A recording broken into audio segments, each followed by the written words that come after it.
hindi nagiging effective. Kaso, sa kamay ni Omay Venus at ang talino din ng pagkaagamit, nasusulit.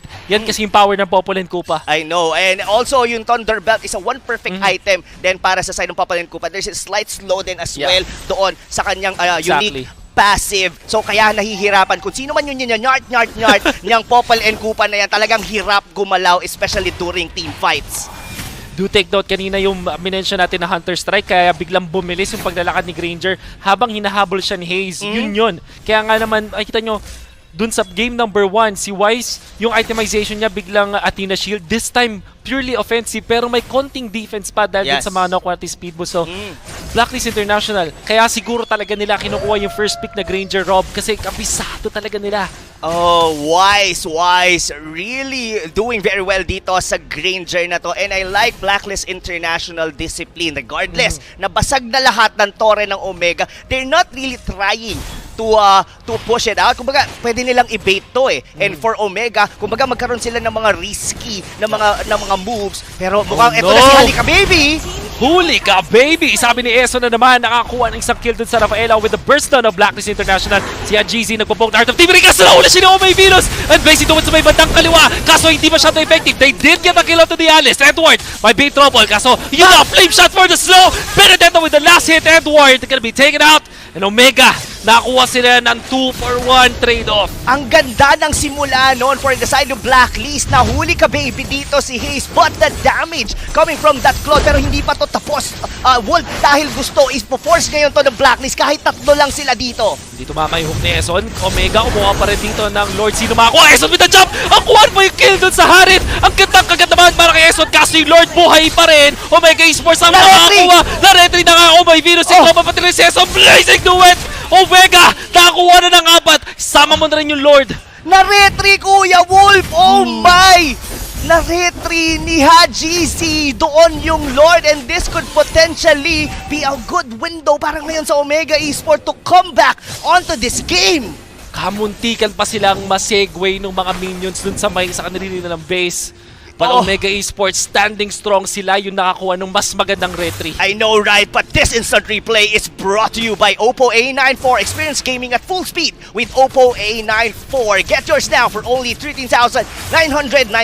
So ito na ngayon ang nangyari sa instant replay, mga kaibigan. The hook did not connect. Sinubukan pa rin naman nila ditong labanan ng Blacklist kahit tatlo, laban sa tatlo naman ito. Pero had GC with the perfect retribution, getting and securing the Lord. Tapos napatay pa nila dito, hinahabol na ngayon nila rito. Look at that, Blazing do it. Saktong cooldown, muntikan pa si Omay Venus ma-pick up on the process. Tumalon na yung Lords sa may bottom lane dun sa outer turret. Pero may nahuli. Suppression from OM. Kaso kulang. Namatay na nga dito si Oiba. Yun ang pamunimula ng Omega Esports. Omay Venus ito. Blazing to it na naman sa may bandang Nakakuha na ng 2 kill. Ang side ng Omega Esports. Si YC and GC. Pero makukuha ng konting kontra na ngayon si Edward.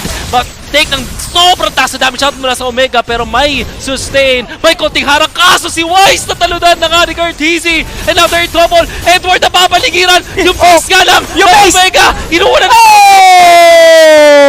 Omega tying the series. Omega with an epic comeback against Blacklist International. We all thought that Blacklist International had that game, but with that perfect opportunity on that Lord team fight, Wolf, honestly, I'm speechless, pero yung puso ko galit na galit dahil sobrang exciting ng match na yon. And I think they caught us sa atin field at medyo hinihingal pa nga tayo sa mga nangyari.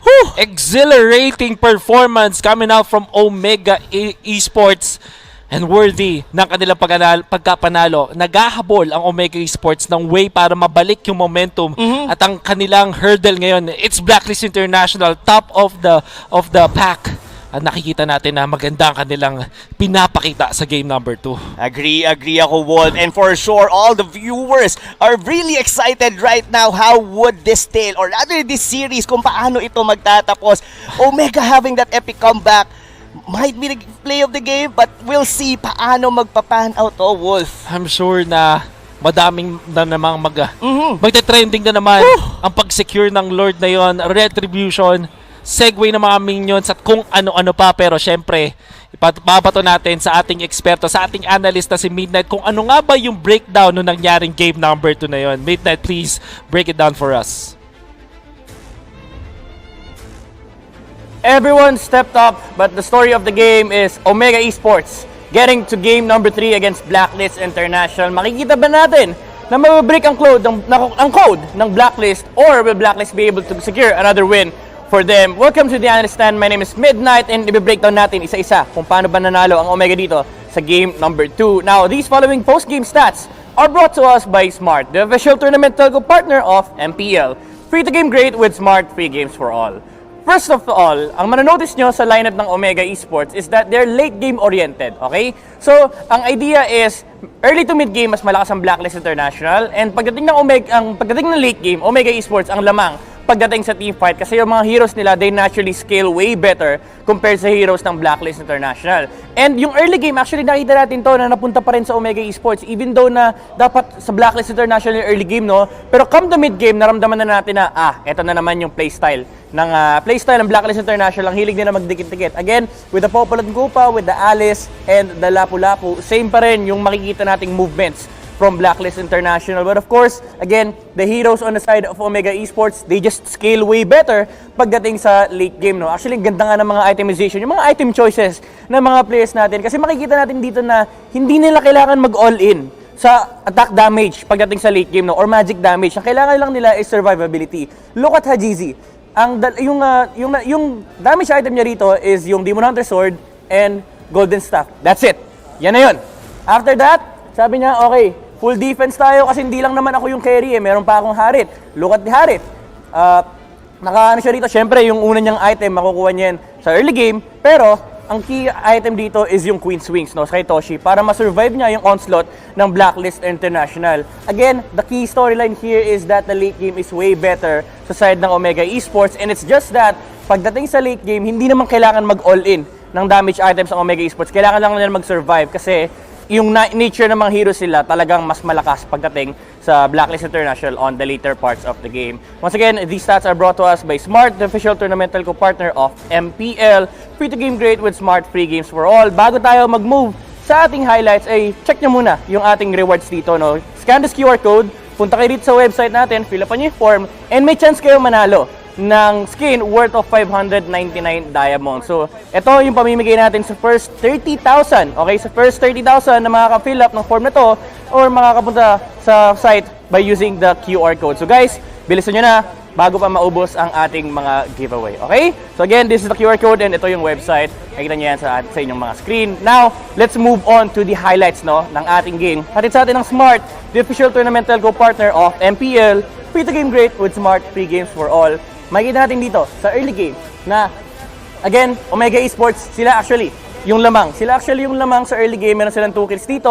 But the thing is, sa tanks naman daw yun, sabi ng Blacklist International, sa tank supports lang naman nakakakuha ng kills ang Omega Esports. Pero dito kasi natin makikita na parang baka maka-comeback yung Omega Esports pagdating na late game. Kasi naturally, you'd see Blacklist International just get early game momentum, snowball from that point on, at hindi na makaharap ng farm yung Claude. Yes, pagdating ng mid-game, nakikita natin yung mga magagandang engagements ng Blacklist. Again, Edward, nag-shine siya pagdating sa backline. But, again, the storyline is, ang gagawin lang ng Omega Esports is hold onto the momentum that they have. Kasi alam nila, pagdating ng late game, tayo naman yung lamang. That doesn't stop Blacklist International from initiating objectives against them, no? Nandun pa rin yung gilas ng Franco at the Popol and Kupa combination ng Blacklist International. But again, it's just that it's really hard for them to actually fight off against this lineup.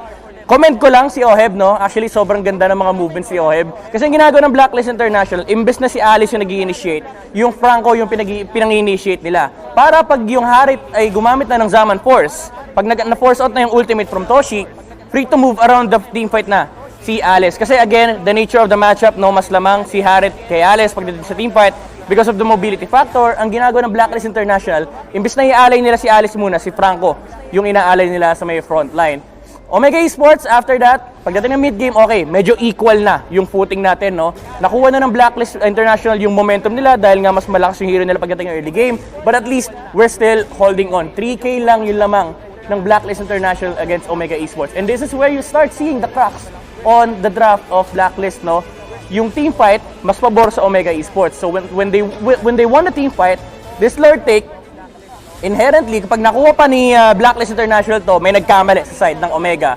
But of course, hindi naman nila gagawin yun. The focus is, patayin na kagad si Granger bago pa matapos si Lord. Okay? So, the target selection of Omega Esports, sabi nila, oy guys, nakita natin si Granger, dumaan dito, hindi nila tinira si Lord. Pinatay muna si Granger sa may backline bago tinapos yung Lord. So, this is experience coming out from Omega Esports kasi baka ma-retry. Okay? Baka ma-retry. Baka mabasican sila and makuha pa yung Lord from Omega Esports. Sabi nila, guys, focus tayo. Patayin muna natin si Wise bago natin tapusin yung Lord. And after that, it was just an easy execution in the mid lane. Hulihin natin kung sino man yung mag-defend dito kasi yung lahat naman ng waves ay pushing. So Omega Esports, they have the authority to dictate where the pressure is and all in na sila dito kasi wala nang papatay sa kanila eh. The damage output is minimal sa side ng Blacklist International. Patay na si Alice, hindi na rin masyado makakagalaw si Edward during these fights, and full stacks din yung Claude natin. So ito yung moment na parang wala na silang pake kung anong gagawin ng Blacklist International. They're way superior pagdating sa team fights, and that was the key factor here for Omega Esports for winning that game. And of course, the MVP of that game is brought to us by Smart, the official tournament telco partner of MPL. Break through your own limits, rise above, and be free to game great with free games for all the Kagura of Kurt TZ. Look at the KDA, 629, damage dealt of 69,162. Objective damage, syempre mababa lang ngayon. Pero yung kill participation, ito yung dahilan. Bakit parang nakahanging yung Omega Esports, no? Even though lamang na lamang sa early game lineup ng Blacklist International, Kurt TZ played a lot of moves this game. And actually, yung pag-focus sa Granger kanina, sa kanya din yung credit na yon. And that is how Omega Esports was able to clinch a victory against Blacklist International. Feel ko excited na talaga kayo sa ating Game 3. Malalaman na natin kung madedecode na ba ang Blacklist or sila pa rin ang magwawagi. Casters, ano sa tingin nyo? I think na gusto tayong bigyan ng malupit na laban ng para sa teams and we are just enjoying it. What a wonderful breakdown indeed. Rob, na-mention maraming beses yung Kagura, siya yung naging eventually naging MVP ng match. Hindi natin masyadong na-focus during the actual game, but gano'n ba ka-impactful? Lalo na yung pagtunaw niya with the yin-yang overturn sa last clash. Yeah, I like what you mentioned, no? About dun sa Kagura ni Kuretisi. Yun yung naging key rin eh. I mean, yung burst kasi, potential from the Kagura. Tapos, given na ang hirap pa niya huliin. Diba? Tapos, ang maganda pa dito, objectively, si Hajisi talaga was actually just providing all the damage. Hindi, to be honest, that was probably the first time that we've seen a Claude na zero kills. Diba? It doesn't matter regardless of 0 kills as long as you win the game. Yeah. Makikita naman natin kasi yung kanyang pwestuhan, hindi lang naman yung 0 kills yung kailangan tingnan. 0 deaths. Yes. 13 assists. At nakita natin kahit naman yung damage output niya overall that match ay mataas din. So, yung mga pwestuhan niya around the map allowed Omega Esports to take that victory. Pati na rin yung kanyang crucial na pag-retribution dun sa Last Lord. Diba? So, sobrang crucial pa rin. Here we are, game number 3. Alam mo, Wolf, ramdam ko pa din yung retre na yon. To be fair, I think that is a 50-50. Anyone could be able to take the Lord. I think may skill pa si Lord may stomp pa na naganap. Tapos it was just that naka-ready doon yung retribution ni Haji. Timely talaga yung kanyang pagkuha. And draft para sa game number 3. Who will make the smart choices in the draft? Catch it next. Brought to you by Smart, the official tournament telco partner of the MPL. Free to game great with Smart. Free games for all. Alright, Wolf, we're back onto the drafting phase. Kanina, medyo mesmerized tayo na pinocus doon ng Blacklist International as their first pick nga, yung Granger na we've seen na they could potentially have taken that, or are they afraid na baka kunin ng Omega like the Rafaela together with the Granger, pero they have to, pero nakita naman natin they almost had that game, diba? Medyo nag-overstay lang sila just right after nakuha nila lahat ng mga turrets, then from there Omega played it perfectly, given dun papapunta sa may Lord. Konting differences with what we saw in the draft. Kanina, ang naban ng Omega Esports nung game number 1 was Diggy, Benedetta, Paquito. This time, Benedetta, Paquito, Matilda. Katulad ng draft nila, nung bans nila ng game number 2. Samantala, Blacklist International, no changes sa first ban nila, Ling pa rin. Pero yung sinunod na nila doon was not Uranus. Although, eventually, binan pa rin nila yung Uranus. And something na titignan natin sa Blacklist International. Yes. By the way, yung Selena, hindi pinapansin Hindi talaga. I suppose Blacklist International would want to ban an Eve dito, or they're probably just willing to give it up. So now for the side of Omega Esports, what's gonna be their first pick? Ano yung ipaprioritize nila dito? We've seen na nag-work sa kanila yung mga Alice, di ba? Or rather, the Harit dito. But the Diggy! The Diggy is left open, and this is a big if, or rather what would be this Diggy? Will this be a fitting Diggy that we're used to see? Pero given kasi Omega Esports, the way they play the Diggy is really at the tank support. Yep. Diba? Pwede hindi siya yung parang feeding Diggy strategy na pwede nakikita natin for Blacklist International. I'm scared for Omega Esports. Yes, it's true na nakakainis talaga yung Diggy. Pero yung Blacklist International, isang team na alam yung kontra dito. Yes. We might even see Hilda picked up para kay Eson eventually sa dulo ng match. But, eto na. The classic combo. The classic combo. Kung kanina iniiwasan ni Wise si Rafaela. Pero right this time, ngayon, ito na yung taga Nice One Baby ko. Taga Nice One Baby. Oo. So, now for Omega, how would they want to counter this one? Ang naging sagot nila nung game number 1 was a Loyi. Pero pagka pumika pa dito ng Loyi, might be very tricky. Pero ang pinili nila dito, well, might as well. Ito yung nagpanalo sa kanila kanina. This Kagura and this Toshi's Alice is being very prominent sa kanyang laning during the laning stage. Parang itong dalawang team na to, no? You get the Alice, we get the Harit. Ganun talaga yung palitan eh. Oo. At so far, sa past 2 games natin, kung sino yung nakakahawak ng Harit ang nananalo. Yun nga. So, Blacklist International now having the ingredients mukhang pwede. At sila nagba ng Yisan Shin ngayon. Oh. Do you think Harit wins games ngayon dito sa series na to? Wolf? Mukhang ganun na nga eh. Oo, Especially because of the fact na meron kang way para makakuha ng early game control. Yun yung nakita natin sa Blacklist International. Ang main condition kasi from Harit is just to make it so na pumunta ka sa late game. Yeah. Omega Esports, lagi nilang binaban yung Barat sa second phase. Pero yung lapu-lapu, feeling ko kailangan na rin nilang i-take note. Pansinin. Kailangan na rin nila indeed pansinin, no? Kasi we already know who's gonna be using this specific heroes, diba? That's gonna be Wise, that's gonna be Oheb. Pero for the side, medyo mesmerized pa ako dito sa Omega Esports, diba? The usual thinking of a Diggy, sabihin na natin this might be a feeding Diggy. You would always want to have a strong side lane. Strong side sila. Oo. Pero given that this kind, the Alice, hindi natin mako-consider a strong side lane, specifically on the early game, di ba? Parang kailangan niya pa ng konting push. So, this kumbaga magkasama lang yung Diggy na yan together with the Kagura in terms of rotation. Sumasabay. Sasabay sila dito sa early snowball potential dito ni Wise on the Granger. Pero right now, Blacklist International will be banning the Basha. And for Omega, ayaw naman nilang makaharap dito ang Estes. Yeah. Now Blacklist International, still have Lapu-Lapu at pwede nilang kunin yan. Yeah. Lapu-Lapu, Granger, Harith, yung kanilang trio sa mga cores, kumbaga. Ngayon yung Blacklist International, nakita ko rin na after nun may Diggy na kinuha ng Omega Esports, straight up Rafaela.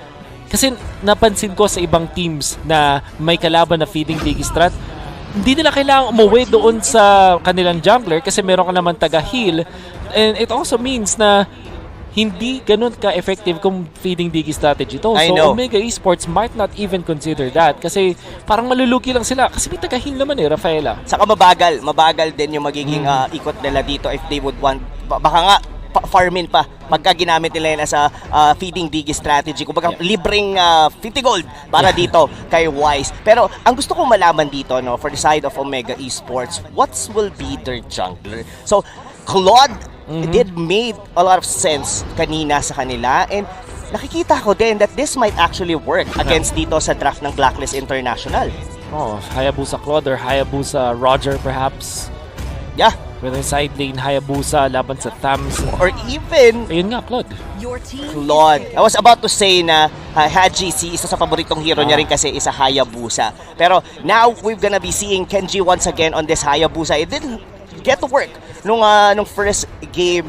Pero right now, Blacklist International, they are still lacking Pwede sila either a tank or pwede sila mag-Estes pa rin. Ay, sorry, Angela yung mga ganun healing. Yes. Pero I'm thinking, honestly, Hilda, kung talagang worried sila sa Diggy strategy, knowing Blacklist International, something that they can consider. But that might not be it. Yes. Well, what I'm about to say is, pag Hilda kasi, that there might come to a point na baka maging taga-provide na lang ng Yeah, vision that's si right. Hilda. Hindi maging enough yung damage ni Wise. So right now, we'll be seeing Blacklist International. So the main damage dealer coming from them is of course Oheb and as well itong Granger na to. Kanina, sinubukan ng Omega Esports na i-burst down kagad si Granger, and itemization-wise, nagawan ng paraan yon ni Wise. Will that be the same dito sa game number 3? Might see that for sure. Lalong-lalo na ang Blacklist International, nakuha sila ng Popol and Rafaela. Nakita na natin to before. Sa kanila, yung sobrang taas ng tempo, ang taas ng sustain, map control will be there. So yung Omega Esports this time, once again, mukhang i-concede ulit nila yung early game kasi yung Blacklist International sobrang lakas ng impact and prowess nila in the early stages. That's my opinion, but what about you, Rob? Yeah, I would agree with you. Na kasi yung sabihin na natin late game centric lineup dito ang Omega Esports. They have this Claude, they have a good minion wave clear in the sense of course the Alice together with kay Kenji, di ba? Most of the time we see naman yung mga Hayabusa, they just use their ultimate just the same with the Claude. So parang parehas din ang thought process, diba? Specifically on the early game we're in, doon yung power spike ng Blacklist International. So how could you be able to push if you don't have minion? And that's gonna be it para sa side ng Omega Esports. And I don't see na ang digi feeding strategy ay ang option dito para sa Omega. They can, pero parang hindi ganun ka-effective. Honestly, if you're thinking about yung traditional na digi natin pang push in there. But, okay. Eto na nga. And they are somehow proving us wrong once again. I get the point. I get the point with you saying na hindi siya mag-work. Pero ang tingin ko ang gustong gawin dito na ni Hayes, or I think that was the Digi, is just provide vision. Tapos yung side lane nila mag-work lang on its own. And it definitely can work, to think about it. Kaso, ito yung problema. Ang main reason kung ba't gusto mong kumawa ng feeding digi strategy is lahat ng lanes mo dapat ay lalamang. Yes. With that kill mula kay Edward sa side lanes, nako, malaking question mark yan. Titignan natin yung gold. Blacklist International, 4.5k. So, ang strategy ngayon dito, Wolf, ng Omega is, kumbaga, eto si Hayes dito will just stick around dito sa Granger na to up at the end of time. Okay? So, ngayon, Blacklist International, since ginugulo dito si Wise, his support dito si Eson will just have to stick around together with Oh My Vitus. Now, it's all about the side lanes ng Omega. Ang bilis ng minion wave clear both, at ang ginawa ngayon dito, nag-switch pa sila, si Toshi at si Kenji. The bigger problem here is si Wise ay isang Granger. Hindi niya kailangan ng mana.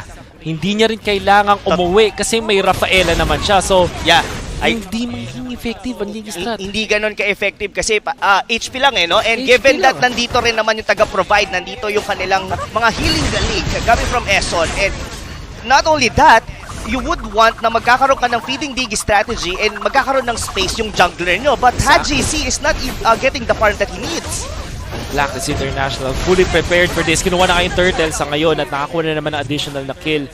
This time, ginamit pa nila si Edward para lang talaga siguradong sigurado. At dahil dyan, lumaki na ang labang ng Blacklist International sa mga feeding digi strats. By 5-minute mark, dapat nakikita mo na yung difference. But Blacklist International, 2.5k doon sa Granger. Tignan mo yung jungler ng Omega. 1k lang. Ang galing din ng ng disguise ng Digi rito ng side ng Omega Esports. Regardless doon pa lang sa emblem na naka-pull yourself together siya. Usually kasi you would see yung mga feeding strategy naka-magic sila or naka-mage emblem. So, well, it's still medyo overcommitting si Oheb dito. Oh no, hindi tumama yung Art of Thievery. GC nabol dito si Oheb. Still gets the kill. Kaso, Torre, yun nakakuha ng kill, which means na hindi na credit sa kills. Ang galing ng thinking doon ni Oheb na that push forward regardless mamatay ako as long as HGC doesn't get the kill. Saktong-sakto, pixel perfect. Kaso yun lang. Speaking of sakto, that flame shot. Sumama doon kay Eson. Na-scout din kasi ni Hayes Yes. Pero isipin mo, no? This is quite a lead coming from Blacklist International. Almost 2,000. But ang good news lang for the side of Omega is hindi naman sila na-force out na mabasagan kagad compared to game number 2. Nabasag agad yung kanilang top lane. Nakikita natin ngayon na si Oheb ay maganda yung start versus Kenji. And that's good si Kenji kasi 0 with 2 on Hayabusa. Mahihirapan yata makarecover dito ang side ng Omega Esports. And alam mo yung Blacklist International, ang tataas na ng KDA nila before this, tapos makakakuha pa sila ng ganito. Men, 16-0 na si Wise. I'm sure after this week, ang taas na stat line. For sure. Ang ginagawa lang dito ng Omega, no? Parang pag-hold down ng Blazing Duet, mag-clear tayo dito. Tapos sa top lane, ganun din. Even with, kumbaga yung tatlong lanes nila dito, talagang literal nagpa-turtle lang sila, hinuhold lang nila. And talagang fino-force out dito ng Omega na makapabot sila ng late game. Exactly. Do take note with the changes. We'll talk about later. Turtle makukuha dito ng Blacklist na secure ni Tams. Wise nga lang. Hahabulin sa may likuran. Kaso si Toshi may flicker. Ginamit na ka rin yung Flowing Blood. Gets the kill. Magandang shutdown. At makikita natin dito ang time journey na ginamit. Ang dami si Toshi. Oh, may Venus with the knock-up nga lang. In kontra, si Hayes mapapatumba. Pero feeding digi lang yan. Hahabulin pa ba nila Eson? They do have the slow. Kaso may Flowing Blood na naman si Toshi. Ginamit agad. Hinabol ni Tams. Kinagat na nga ni Edward. Another kill. Going in favor of Blacklist. But I think, umabot, that's a good trade pa rin eh. Kung iisipin mo, Wolf eh, that is a shutdown on a godlike streak. Exactly. Ni Wise. And ang nakakuha pa nun is yung Alice. That's one of the reasons kung bakit din siya nakasustain kasi nabuo niya agad yung item niya doon. Yeah. Now, Blade of the Heptasy is already done ngayon dito kay Kenji. 5 minutes in, wala nang energy shield. Blacklist International needs to force na makabasag dito ng mga outer turrets against Omega Esports. But Kenji will be taken out. Edward naman, napakamit ang ultimate niya sa top lane. Hinabol si Hadjizi. Gandang BMI ni Claude. Kinrossoveran. Kaso na doon si Eson ni right tap. Normal attack.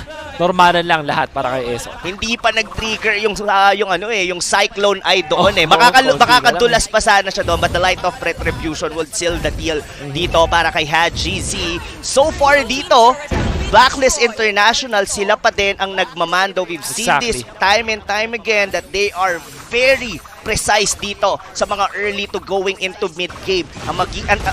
Kaso ang strategy ng Omega, we all know no? Na they would like to work it on the late game. The question is, Wolf, paano nila to itutuloy to? We're still 6 minutes in. Pero makikita natin na medyo nahihirapan na sila dito, Wolf. Yeah. One thing that they can do is abuse yung shutdown gold ngayon na nabago na. Mas mataas na yung cap ng shutdown gold. At based kasi siya doon sa kills eh. Kill streak. Hindi siya about doon sa gold difference. So yung rubber band mechanic pwede nating makita sa side ng Omega Esports. Kaso ito sa Blacklist. Tsaka ang gusto ko dito yung itemization ni Toshi dito. He didn't go for the Calamity Reaper, instead Enchanted Talisman. So meaning, gusto lang talagang i-sustain, and given that the Kagura also made a Clap of Destiny, so talagang tinadrag nila to, itong laro na to against Blacklist International. Just like in game number 2, luging-lugi ang Omega. Well, 10 times or 3 times na mas lugi sila dito sa game na to sa early stages. Pero hindi natin alam, pwede pa itong mabaliktad. Yes, and yun nga, na-mention mo to kanina, no, na yung mga streak, I mean, look at the score. This is 3 out of 30. It's like, what? That was like 10% of the kills dito ng Blacklist International. Pero once na ma-shut down, most specifically dito si Wise, somehow you get the gold from there. That's one of the reason bakit medyo nakakakuha pa rin ng farm dito ang side ng Omega. So, kailangan tuloy-tuloy yung aggression na gawin dito ng Blacklist. Hadjizi, nakagat na nga ni Oh My Venus. Blazing Duel will not save with the first death. Nga lang, Curtisi may kontra. Yun yung overturn. Kaso, makaagat lang din ni Edward with the stamps. Ngayon si Wise naghahabol. Naghahanap pa ng additional kills. And Hadjizi, that's the second death na pala for this Claude. Blacklist International, magsa-snowball, magde-deathball dito sa may gitna. Anong pang depensa ng Omega Esports? Toshi, malayong-malayo pa. Sobrang bilis ang pag-take ng Torre ng Blacklist International. Zaman Force, patay na rin yung damage ni Granger at ni Edward. Walang nagawa ang Omega Esports. This is what they need to do talaga, Wolf. Kailangan nilang i-force tong mga team fights na to kasi hindi nila hihintayin na lumakas pa dito yung tatlong members ng Omega, yung Alice na yan, yung sila Hadjizi with the Claude and as well with the Hayabusa. That base turret on the mid lane, ang laking bagay noon for the side of Blacklist given na malapit na ring mag-respawn ang unang Lord. Ang laki ng lamang ng Blacklist International. Si Hayes, tinatry pa rin pigilan si Wise. Napataas nila ang KDA na naman ni Wise, 26, 1, and 3. Doesn't matter. Hadjizi Blazing Duet against Edward. Edward tumalon. Meron ba siyang ultimate na gagamitin? Hindi na kailangan. Makunat na nga dito si Edward. Eventually ay mapapatay. But that will be our third kill. Kaso si Curtisi, makakuha ng kill, makukuhaan ng kill ni Oheb and another turtle going in favor of Blacklist. Mukhang pang apat na turtle ito going in favor of Blacklist. Nothing Hayes can do about this. Yes, pero yung bottom lane dito, well, will be taken na. So, ngayon titignan naman natin dito yung mga itemization dito. That Alice already has the key component that he needs on teamfight. Meron na siyang Winter Truncheon and good news for HGC, meron na siyang DHS. Meanwhile naman dito, sa side ng Blacklist International, ito na yung binibuild na ni Wise yung kanyang medyo kunat factor. Meron siyang Athena Shield pero he will still go for the endless battle dito. Gonna be tricky para sa Omega. Do take note, halos doble ng gold ni HGZ si Wise. Almost. At least 4,000 ang lamang ni Wise doon kay HGZ. At hindi maganda yan kasi dalawang item halos yun. Ngayon si Hayes na naman mabibigyan. Feeding Diggy. It's natural. Top lane nga lang yun, outplay na naman. 2 versus 1 kay Edward. At mo si Edward pa yung mananalo. At makuha pa na yung kill. Oh my goodness. Blacklist International sa baba naman. Bottom lane. Mananalo Blacklist and all of a sudden sa isang iglap. Blacklist International mananalo ng series na to. Oh wow. That was very quick, Wolf. And right at this moment, hindi pa rin or wala pa rin makadikod sa Blacklist International. And look at that celebration. As outside the Blacklist International, this winning moment is brought to you by Master. Hindi sila na GG, instead they brought their clay game with Master, sikreto ng mga gwapo. Oh wow, that was perfectly executed, Wolf. Kung iisipin mo, alam ng Blacklist din na pag na-drag natin to into late game, sasabay sa atin ang Omega Esports. Then might as well force every team fight. Kunin natin ng kunin yung mga turrets nila dito. And kumbaga, wag tayong mag-react. Nagpupush sila sa top lane, so be it. Then take the bottom lane. And from there, nung napilitan na rin mag-react yung mga members ng Omega from the top lane, isa-isa silang na-pick off, and that's how Blacklist International take the win against Omega Esports. It's safe to say na sa feeding Diggy strategy, kailangan solid yung side lanes mo, but the better side lane duo came from side of Blacklist International. Oheb and Edward, phenomenal with their side lane play, na outplay na maraming beses side ng Blacklist International. Pero bakit hindi natin tanungin ang ating analyst, break down that game for us, Midnight? Alam nyo, maganda naman yung idea ng Omega Esports, no? Ibato mo kung ano yung binato ng Blacklist International from their past games. Pero ang problema kasi, matagal nang dinecode ng Blacklist International yung sarili nilang strategy. And that was what, the story was for game number 3. Once again, welcome back to the Analyst Stand. My name is Midnight, and we break down natin kung bakit naging ganito yung output or outcome for Blacklist International and Omega Esports. Of course, tingnan muna natin yung post-game stats na hatid sa atin ng Smart, the official tournament telco partner of MPL. Free to game great with Smart, free games for all. Yan, makikita natin ang taas ng kill score ni Wise. That's to be expected kasi naka-Diggy feed ang Omega Esports. Pero, the difference is hindi naging effective yung Diggy feed ng Omega Esports. One reason why it didn't work out is because Wise, hindi siya nag-jungle dito. As in, yung buong stay niya sa mid lane, he never touched the jungle creeps on their side. Sabi niya, bahala ka dyan, Hayes, papatayin ka namin. Naka-Rafaela naman kami. Meron akong sustain and I have enough damage to take the Diggy down. Literal na walang pake sa jungle si Wise dito. Sabi niya, yung minion waves na lang sa mid lane, yung aking pa-farmin. And kapag kumpleto na yung pambili ko ng Raptor Blade, yung level 2 variant ng Raptor Machete, tsaka ako pupunta ng aking jungle. Actually, mamaya makikita nyo sa highlights kung ano yung klase ng laro na ginawa ni Wise. Pero one tip that you can do actually against Diggy is wag mo munang bibilin yung jungle item. Kasi you can stay in the mid lane, lalo na may sustain ka from the Rafaela. Pagdating mo ng level 3, yung Raptor Blade, mabibili mo na, and isang first kill na lang si Diggy, then, tsaka ka pwede makapag-adjust. And yun siguro yung hindi in-expect ng Omega Esports, na alam ng Blacklist International kung paano laruin yung Diggy feed na iba pa doon sa kanila. Once again guys, these stats are brought to us by Smart, the official tournament telco partner of MPL. Free to game great with Smart, free games for all. Bago natin tignan yung mga nangyari o yung mga key moments on that specific game, check nyo muna to. Sa inyong mga screen, makikita nyo yung QR code, no? Scan nyo na yan or punta kayo dito sa website natin, fill up nyo yung form at may chance kayo manalo ng skin worth of 599 diamonds. The first 30,000 na entries ay mananalo ng skin na again worth 599 diamonds. So bilisan nyo na guys, hanggat nandito yung form, hanggat nandito yung website, scan nyo na yung QR code, at bilisan nyo na magpunta na kayo sa website para mag-fill up nito. Okay? So, tignan ang ating mga moments dito sa ating game. Of course, these are the game highlights brought to us by Smart, the official tournament telco partner of MPL. Free to game great with Smart, free games for all. Again guys, hindi natin nakita na nag-jungle literal si Wise. Dumating lang tayo sa point na nag-jungle na siya nung kumpleto na yung Raptor Machete and it's time to move around the map. After that, there was a huge 4,000 gold lead on the side of Blacklist International. But of course, hindi naman magpapabaya ang Omega Esports no. Nandun pa rin naman yung playmaking capabilities nila Toshi. It was able to take down Wise on this Granger. 17-1-1 yung KDA ni Wise at that point. So, he was amounting to a huge value, no? Napakataas ng net worth na mabibigay sa Omega kapag napatay si Wise. But that didn't stop there. Sabi ng Blacklist International, okay guys, reset tayo. And again, ang ganda ng ginagawa ni Edward.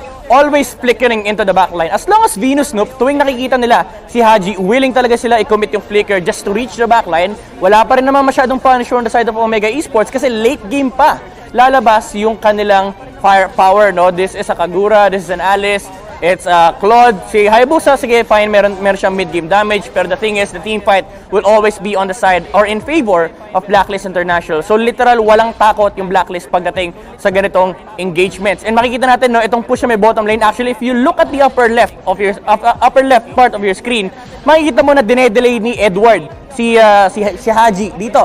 Sa part ng mapa natin, napatay pa niya actually both the Hayabusa and the Claude. Mag-isa si Edward sa top lane na yun. Sabi niya, guys, tapusin niyo na yung game. Ako na bahala dito sa dalawa. Hindi ko na sila papauwiin. And hindi na nga tayo mabot sa late game na hinahanap ng Omega Esports as it was an easy and clean victory here for the side of Blacklist International. And the MVP of our game, again, hatid sa atin ng Smart, the official tournament telco partner of MPL. Break through your own limits, rise above, and be free to game great with Smart.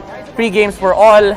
This squad led by the Queen, Oh My Venus, KDA of 2,111, damage dealt of 23,521. Dagdag na rin natin dyan yung objective damage na 5,573, damage taken of 15,638, and kill participation of 29%.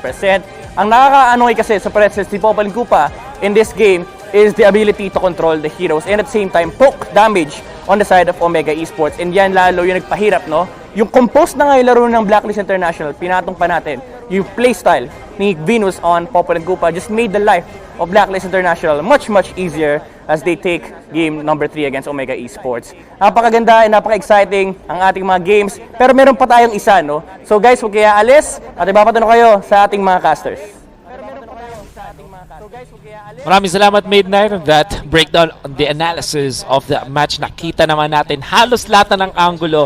Pero ang tanong ko ngayon, Rob, anong solution? How do you break the code? Oh, maraming teams, marami talaga na nagtatanong, paano ba? This is almost a perfect run talaga for Blacklist International on Season 7 ng ating MPL. Pero commendable talaga yung tamos doon ni Edward. Yung pag-outplay niya with two members of Omega, one of the reason bakit natapos din agad-agad yung laro na yun. Yung barats niya no last week, ngayon, naging permanent ban ng Omega. Ngayon, yung tamos na ngayon. So, to answer your question, sobrang hirap dahil ang dami mong kailangang isipin para dito sa team na to. Yet, wala pang nakaka-break ng code ng Blacklist International. Omega Esports now back to the drawing board.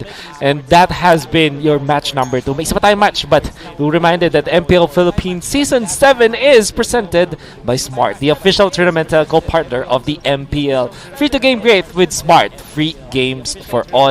Nakita na natin ang bakbakan ng Omega, pati na rin ng Blacklist. We still have one match remaining. At magbabalik, ito yung star match natin eh. Kumbaga, the champions and the contenders. We'll see that later for sure. For now, we'll see you after this break. Welcome to the Giga Life. Your passions, your stories, your life. Simplified with just one app. This is the future. The Giga Life in just one path. Experience more Giga moments when you make the smart choice. With the Philippines' fastest mobile data network. How do I know it's T1? Simple, smart ako. Are you keeping it real? I'm calling shotgun, wanna see my baby run. Oh, what's the word on the sea? Kicking up the dust, if you know what I mean. We got a good thing going. We got a good thing going on.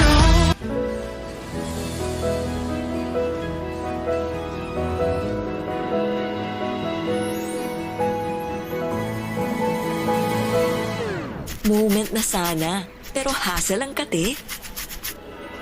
Yung kati na yan, dahil sa dandruff yan. You need Head and Shoulders. Unlike beauty shampoos, tanggal ang dandruff that causes kate. No more hassle sa moment. Goodbye na sa kate dahil 100% dandruff-free ka. Sikreto ng mga gwapong Master Gamer? Para fresh all day, bring your clay game with Master. New Master All-in-One Clay Wash. Fights germs, controls oil up to 12 hours, and helps prevent pimples. New Master All-in-One Clay Wash. Sikreto ng mga gwapo.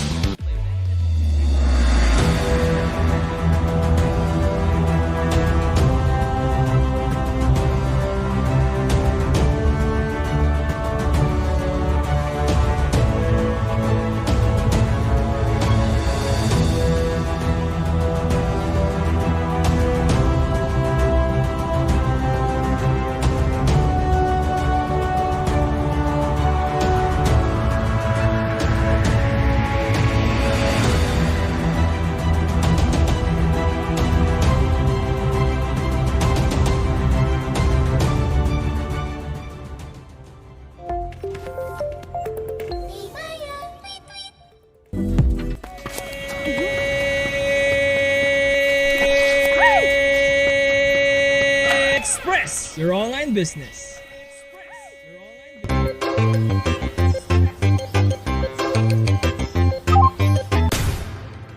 Express your online business. Express your online.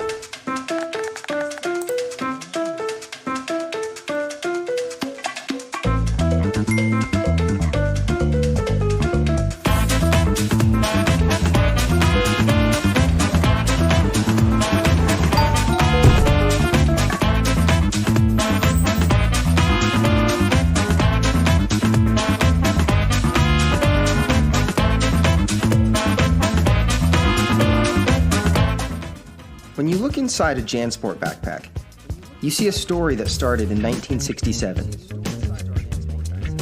Since then, our mission has expanded to helping protect our environment for future generations to enjoy. It's a work in progress, but just this season we've used the equivalent of 13 million bottles worth of recycled polyester in our most popular backpacks. When you look inside a JanSport pack, you see our commitment to this brilliant blue planet we call home. And we're just getting started.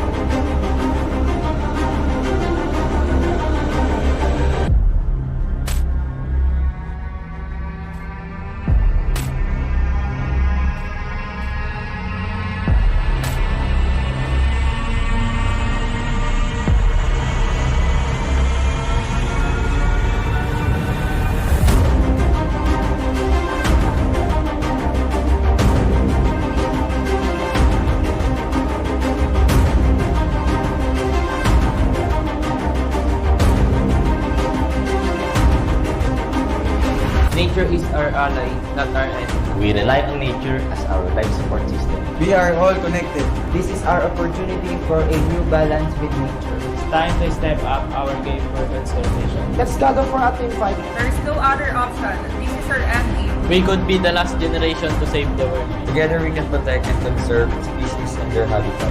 Because together, anything is possible. Victory, victory, victory, victory, victory for nature. Together, together, together, together, together, possible.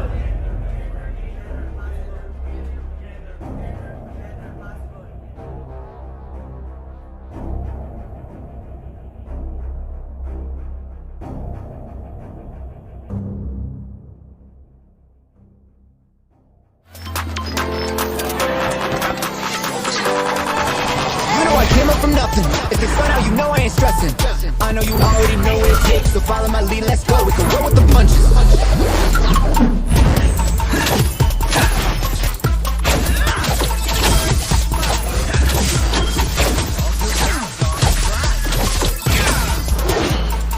Don't listen to music, feel it. Born in sensibility.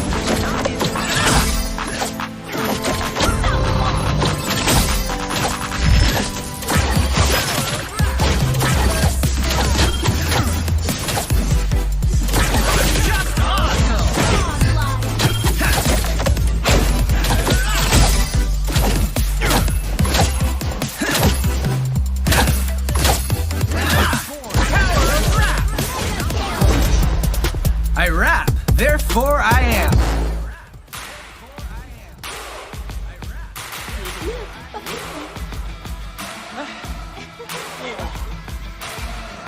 Everyone can be a legend.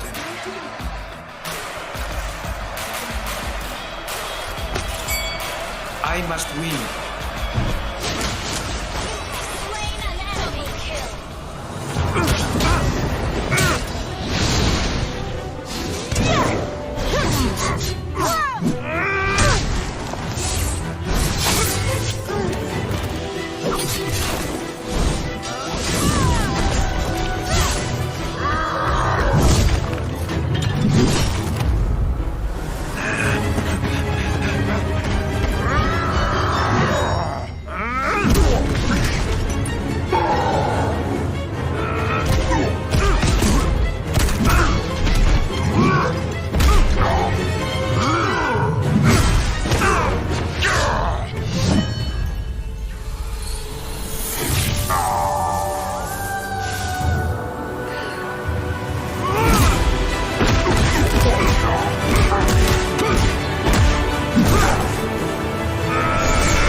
What do you do when what you desire is beyond reach? You use power that breaks barriers. The Giga Life. Now in 5G. Do you believe this is possible? I do. How do you know? Simple, smart, ako. Inevitable. Hey guys, I'm here with Kate and Bea. Bad timing ang kate. Baka dandruff yan? Use Head and Shoulders every day. Unlike beauty shampoos, tanggal ang dandruff that causes kate. Para di pa balik-balik, kati gone for good na. Dahil 100% dandruff-free ka. Hi guys, I'm here with Kate. Para araw-araw, close na close. Max pinabango pa.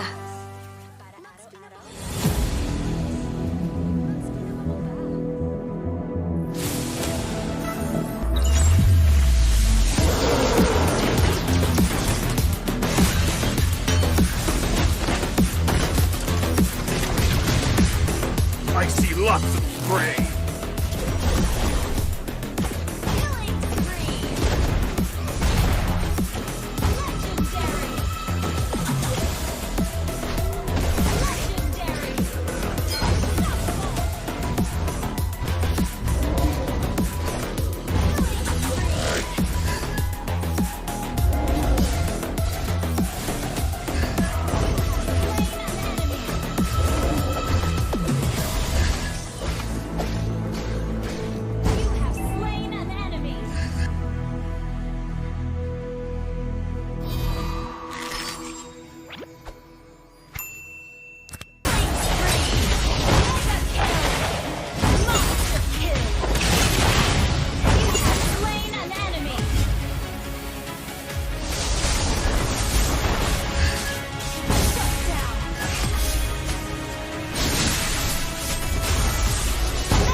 to the Giga Life.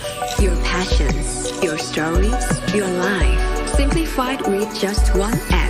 This is the future. The Giga Life in just one tap. Experience more Giga moments when you make the smart choice. With the Philippines' fastest mobile data network. How do I know it's T1? Simple, smart ako.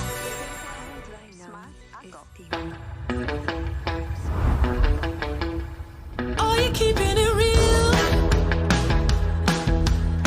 I'm calling shotgun, wanna see my baby run. Oh, what's the word on the sea? Taking up the dust, you know what I mean. We got a good thing going. We got a good thing going on.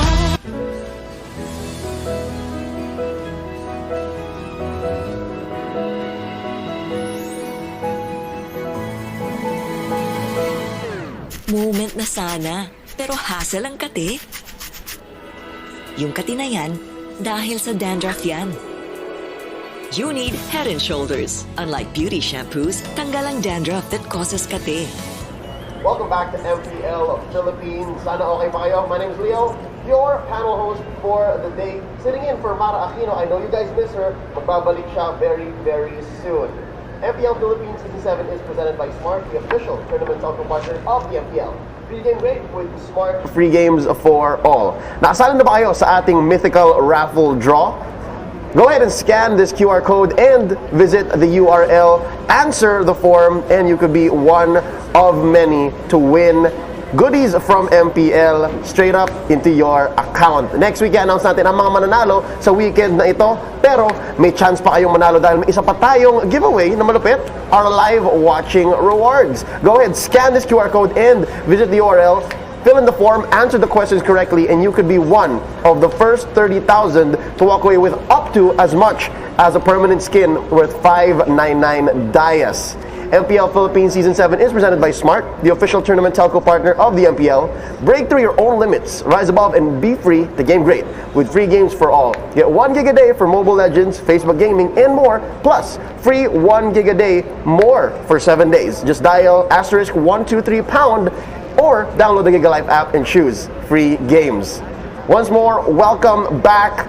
Magsisimula na ang isa mga pinaka-aabangang laban. At sa totoo lang, kinikilabutan ako.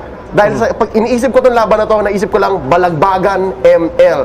Joining me here is going to be Uwomi and Rob Luna to try and break down this match before it begins. Rob, are you ready for this? Sobrang ready ako.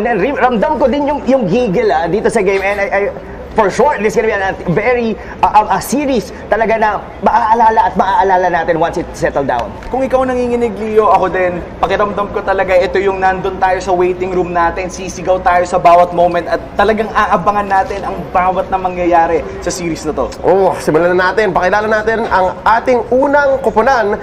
Let's meet Work Auster Force.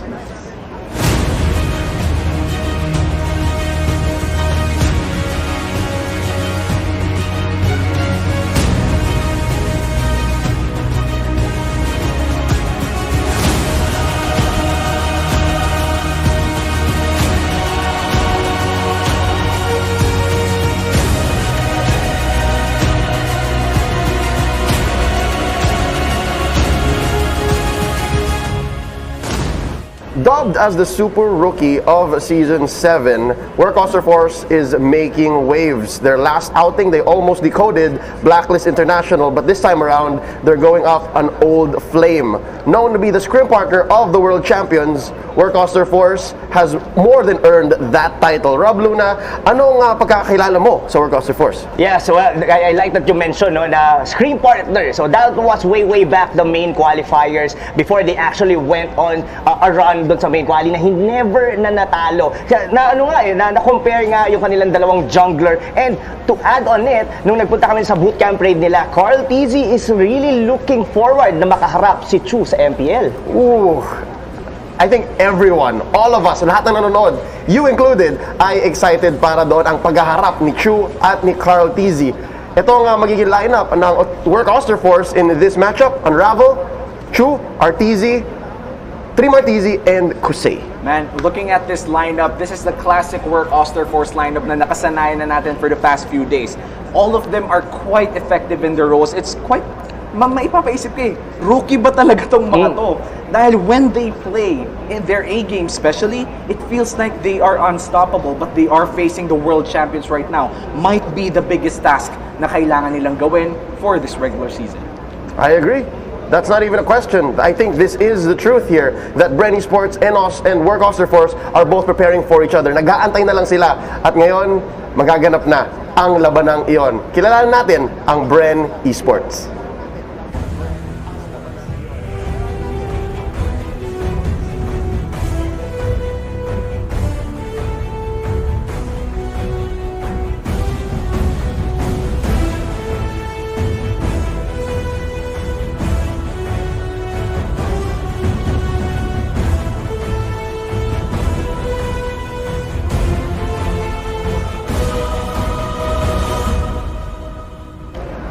Multi-time MPL Philippines season champions, MSC champions, world champions from M2. Ano pang hindi nagagawa ng Bren Esports? Right here, right now, they're gonna prove that they still got it up against the young guns here at season 7. Well, quite decorated lineup coming in from Bren Esports. Nabanggit mo na halos lahat ng mga achievements nila. And as I said earlier, this is the biggest task na kakalabanin ng Work Auster Force. This is the rising rookies versus the gods of ML Philippines. Ito yung literal na gagawing Diyos talaga dahil sa dami ng achievements nila. And for Bren Esports, their first few weeks hindi ganun kaganda. Pero for the past few games, pinapakita nila that they're still the championship Bren Esports na nakasanayan natin.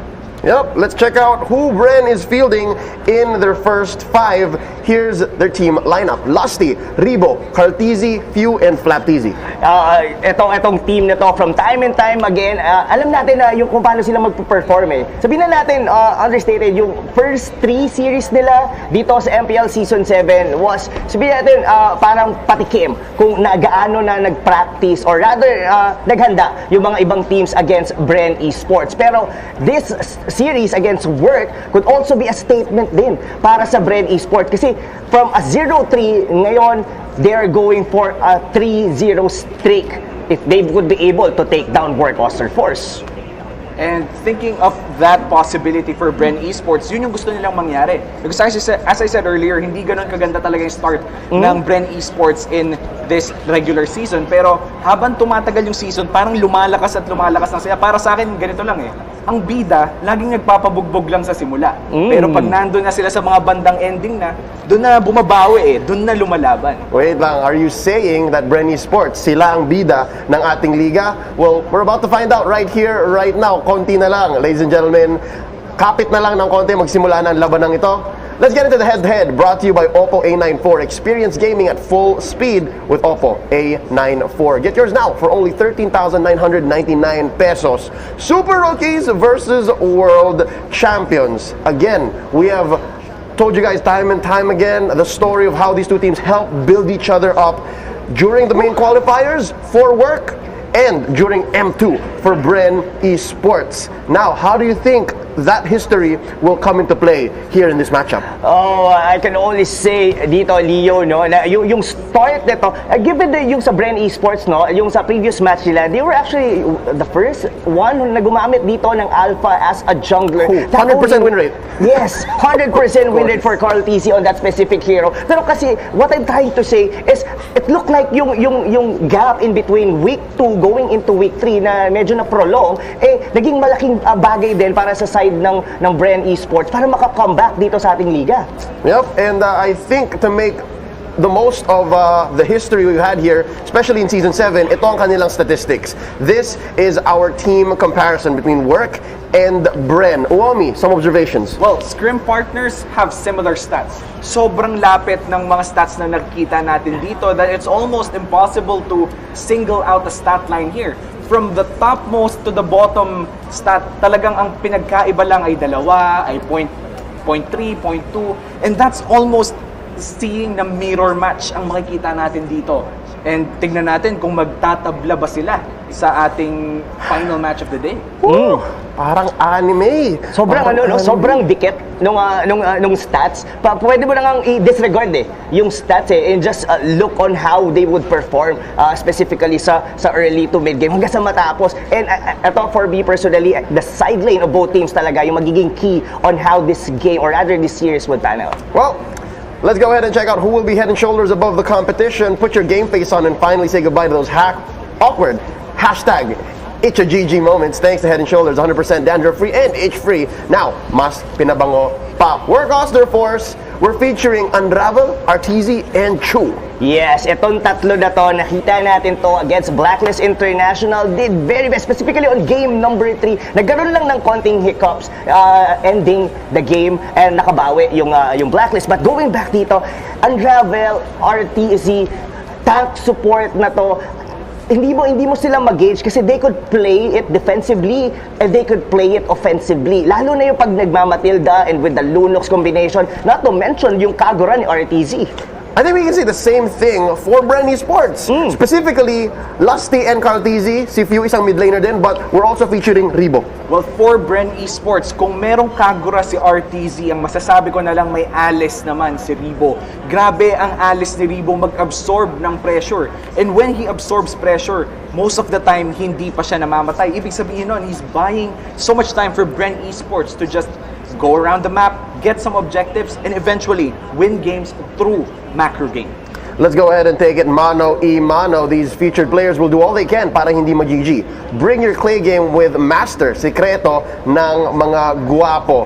This is a rivalry, a showdown, a face-off that fans all over the world have been looking forward to. Chu versus Carteezy.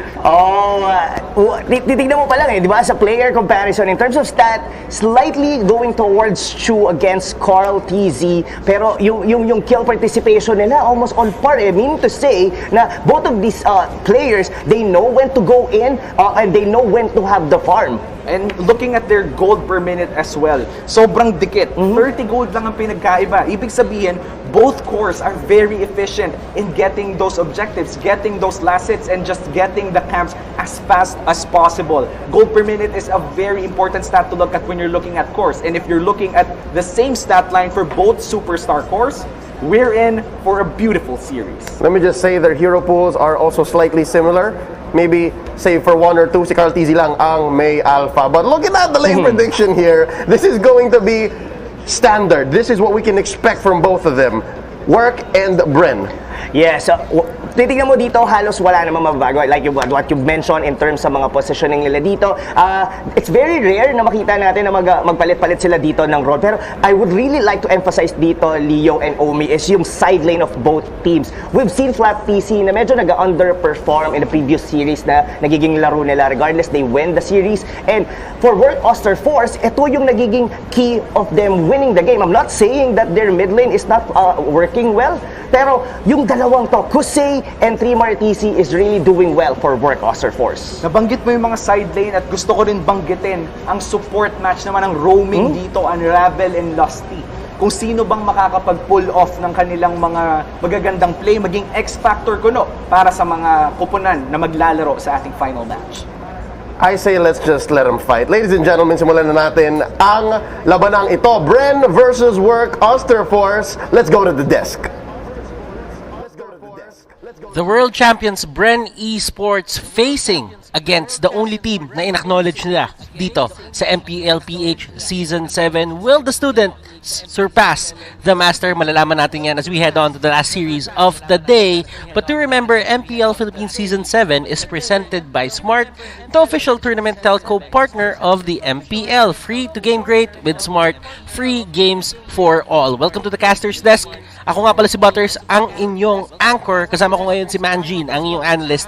At kami, ang inyong laban casters. Here we go, guys. Pero syempre, bago tayo magsimula, nais naming ipalaala sa inyong lahat ang ating COVID-19 health and safety protocols. As we continue to deal with the COVID-19 pandemic, nais naming ipaalaala na tayo ay sumunod sa ating mga government's health and safety protocols. Kasama dyan ay ang pag-social distancing, pagsuot ng face mask, face shields, pag-sanitize at paghugas ng magkamay at pag-stay sa ating mga bahay as much as possible. Let's all do our part, stay safe, and help stop COVID-19.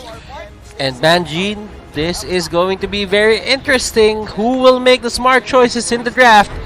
Catch this draft brought to you by Smart, the official tournament telco partner of the MPL. Free to game great with Smart free games for all.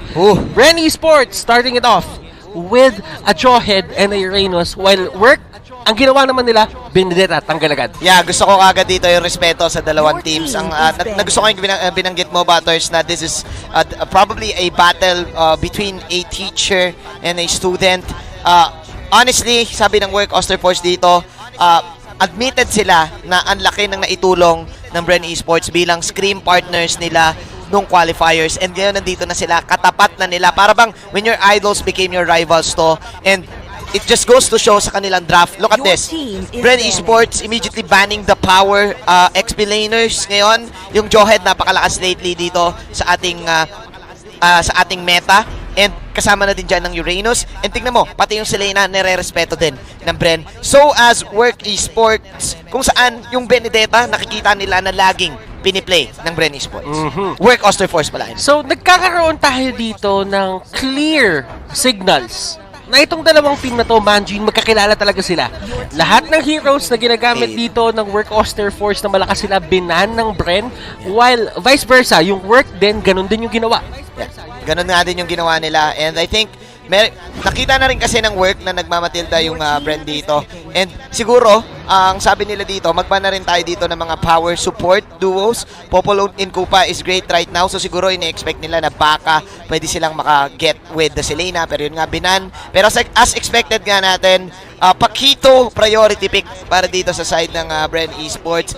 This time pwede sigurong sumagot yung Work ng carry na nila dito. Rafaela is open din. Alice, there you go, para kay Kosei. Itong team na to, hindi sila takot kumuha ng mga direct answers, and that is going to be the Baksha and the Alice, as you've said. Now, for Bren Esports naman, pwede kasi nilang gawing tank yung Pakito. Yeah, pwede nilang i-side, i-flex si Diaz. Flex si Diaz. Flex si Diaz na Pakito. Pero, sumagot na kagad yung Work. Sabi nila, if ever magpo-pull off kayo dito ng regen type of lineup, which is ginawa ng Bren, last time, hindi na pwede dahil nag-back siya na sila. Pero nagpakita kagad yung Work kasi sabi ng Bren, sige, let's put in damage. Pasok tayo ng Chang-O side lane na kay Ribo na hindi namamatay. Just to add, tapos meron pang Eve in the mid lane dito. So sabi ng Bren, hindi namin kayo pagpupushin. Pero look at this. 3-mar with the choke agad dito, Butters. And a lot of options, a lot of flex for the side of Work Auster Force. Bren Esports naman dito, hindi sila nagbaback away dun sa idea na meron silang dalawang mage agad. Although you don't have the, sabihin na lang natin, burst potential ng isang mage kasi nga kumuha kayo ng Eve, kumuha kayo ng Chang-O, hindi sila yung mga pinakamagandang damage output in terms of bursting people. Totoo. Actually, ang nagustuhan ko dito sa dalawang teams, one thing to take note is that lagi nilang last pick yung magiging jungler nila. Usually, nakita natin yun sa ilang games ng Work, and may ganun din sa Bren. Halos parehas, halos similar talaga yung playstyle nilang dalawa. Aabot na lang sa point na tatanungin ni Ducky si Carl TZ, Carl, what do you want to use? Biglang alpha si Carl TZ. Ganun din si Chu. So ngayon, ang tinitignan natin is yung Bren, pwedeng mag-ban pa sila dito ng Chu Hero, which is, I think, nandyan yung Lance, nandyan yung Roger, nandyan din yung Claude. So as Work Auster Force, na pwede rin. Pero tignan mo, magkaiba muna yung ginawa nila. Esmeralda ang binan dito ng Work Auster Force. That's a solid observation, Manjin. Actually, we're seeing it right now na Work Auster Force, hindi sila nag-ban ng extra heroes ni Cartesi. Binanout lang nila yung Benedetta, and that's it. Well, for the side of Bren Esports naman, wala talaga silang binan dito na hero ni Cho. Nerespeto na lang muna nila yung isa't isa dito. Alam nila kasi, yung playstyle kasi ng dalawang to is more like revolve around your jungler, which is known ang Bren. May times na may mga players sila na biglang lumalakas din, like nagiging X-Factor. Pero mas maraming ganong factors this time sa Work. Nandyan si Kosei, nandyan si RTZ on Takagura as well. Yun, kaya yun binan ng Bren Esports. mas nirespeto nila yung capability noon. So ngayon, tignan mo, ayan na. Yan na yung ban kay Chu ng side ng Bren. So ngayon, sinasabi nila dito na, sige, hayaan mo na lang mag-Claude si Chu, or knockout tayo ng Claude, or Granger ni Chu, or Roger ni Chu. Actually, imagine, looking at their bans, isang tank, tig-dalawang support, tapos tig-isang side lane, tapos meron pa silang tig-isang jungler. So, pareho yung pattern netong dalawa. Parehas talaga yung pattern. At ito yung hindi ko na foresee. Oo nga pala, naghahaya din pala si Chu kahit ng mga qualifiers ay ginagamit niya rin to. So, I'm waiting for the Carl TZ hero. Yes. Makakita kaya tayo ulit ng Alpha? Tingin mo? It's a possibility, but it's a good pick for work Auster first. Kung isipin mo, may dalawang mage yung kabila. Oo nga tapos, pwedeng pumili yung Bren Esports dito ng Granger. What do you think? Yeah, I think Granger is actually a good pick dito. Kaso parang masyado ng 10 bits eh. Parang kailangan nila dito siguro ng ng tempo na mabilis. There you go. Yishun Shin. And wow, Kufra, ngayon ko lang ulit nakita si Lusty nagagamit ng setup tank. So I like this. Yishun Shin, at least mawi-wear off dito yung work Auster Force sa kanilang rotations, which is alam naman nating napakalakas nila doon. Of course, with the Mountain Shocker. And Bren, they know how to play this. Lalo na sila yung type ng team na nagta-timing talaga ng mga objectives. So ito yung hero na hinahanap din natin kay RTZ, the Kadita, which is specialty niya. Siya lang ang madalas nagka-Kadita dito sa ating tournament. This is a great hero against Bren Esports. If you think about it, Manjin, yung Chang'o, madali hulihin ng Breath of the Ocean. Pwede mo rin hulihin dito yung Eve, lalo na stationary siya. And at the same time, if you time it right, si Carl TZ din dito with the Yishun Shin, kapag wala siyang traceless, may possibility na mahuli mo din siya. Yeah. Kaso may possibility rin kasing ma-burst down dito yung work Auster Force. I like the draft ng dalawang teams dito. Parehas malakas ang side lanes nila dito. Magkakatalo tayo dito, Butters, I think in the mid strategy, kung saan mas marami kasing option ang Bren mag-initiate para sa, kaso may Kadita din pala. Ang hirap tabla. Depende talaga sa, paunahan sa levels, paunahan sa bush sa loob ng turtle. Kung sino mauna doon, mauna mag-set up, definitely will win team fights. Right now, we are heading into the Celestial Palace. Tignan natin kung ano mangyayari dito sa game number 1 ng Bren versus Work Auster Force. Ang masasabi ko lang is that for Bren Esports, mas lamang sila dito sa scouting potential. Una, nandiyan yung Mountain Shocker and nandiyan yung Crystals ng isang Eve. So, they have the ability to really check the bushes if ever magkakaroon ng gank potential ang side dito ng team ng Work Auster Force. Lalo na meron kang Hayabusa sa team mo, which is talagang na-utilize sa mga bush. And as you are seeing right now, dalawang TZ ang naglalaban sa taas. Si Fyooz, kinokontrol niya dito si RTZ, and these are the matchups na pangarap talaga na makatapat dati ng Work Auster Force. Ngayon, it is a reality. Nakita na sila sa pinakamalaking stage sa MLBB-PH. Yeah. Gusto ko lang banggitin, Butters, na nung na-interview ko rin yung Bren Esports, is pagbubuo daw sila ng mga 5-man team na magre-represent, yung parang magre-represent sa Pinas. Karamihan na sagot nila ay mga players from Work Auster Force. And pinakita yun ng Work Auster Force na deserve nila yung recognition na yun. Bakit? Sila yung pangalawa ngayon sa group nila. And men, kamuntikan din nilang matalo dito yung top dog ng tournament, yung Aura at saka yung Blacklist. And that is going to be very interesting. Work Auster Force dito, they are really having a good time dito sa may taas. Talaga pinipilit nila si Flap. Wow, gandang pasok. Oh, and look at that. Nagkahulihan dito ang talon ni Lusty. It will connect. Hayabusa dito. Wala siyang panlaban doon. Ito yung pangsagot nila sa Hayabusa. Yeah, the reach mula dito kay Lusty. And that will actually delay the Hayabusa. One thing to take note if you're using the Hayabusa is ayaw mong ma-delay. Kasi asa ka sa damage mo eh. Once ma-delay ka ng yung damage output, hindi ka maka-combo. And good usage dito, of course, ni Flap TZ nung kanyang champ stance plus yung extra sustain pag nasa loob ka ng tower na merong turret shield. So dahil doon, nakalibre ngayon ang Bren Esports ng Turtle. Kasi yun sana yung perfect opportunity ng Work. Pag napitas nila yun, set up sila sa Turtle. And tatandaan mo, Manjin, hindi ka din lalaban sa isang Hayabusa na wala kang orange buff. Usually, sabihin na lang natin, yes, may potential naman siya lumaban to the early game, lalo na gamit niya yung shadow kill. Yeah. Pero kasi kailangan mo lahat ng tulong na makukuha mo eh. So, ngayon, ang tanong ko ngayon dito, Butter, sino ang makakapag-set up dito sa pangalawang turtle? Probably makikita natin ang next fight na bumalusok dito sa laban ay dito sa bottom lane. Medyo even din kasi para sa akin yung mga trade-ups dito ng lanes eh. May part lang na mas maraming spam capability ang Bren. And yung reach eh. Yun talaga yung tagilid ngayon sa work eh. Sa work, kailangan pa nilang lumapit. And because of the Eve, because of the... Ooh! Wow! Look at that! Wow! Wow! What was... Ano yun? 3 Martizi with, of course, the combo doon sa loob ng Breath of the Ocean, Butters. Alam mo kung anong tawag doon? Classic pass eh. Oo. Alam mo anong tawag doon? Sipa na yun? Pectus. Pumectus eh. Pumectus. Parang Blumac Magic eh. Sa gilid. Alam mo, ginawa niya, sinipa niya patagilid. Sinipa niya patagilid. Parang Blumac Magic dito, ang side ng Work Auster Force na 3 Martizi. Pero going back, again, yung range dito ng Bren Esports, yung magiging, siguro deal breaker para sa akin in the late game. Lalo na't kaya nilang huliin kagad yung Hayabusa with the Eve. Meron pa silang Kufra dito. So ngayon, let's see kung kailangan na ng work dito, umariba ng umariba. Tingnan mo kung gaano kalakas yung punish potential na ginagawa ng Bren. Hindi nga sila nag-i-initiate dito. Inaantay nila sila Ravel. Inaantay nila si RTZ maging aggressive. And dito mo masasabi, Manjin, na magkakilala talaga tong dalawang team na to. Flap TZ will get the kill on Unravel. And that only means Chu masisipa siya sa sarili niyang gubat. And this is now great for Bren Esports.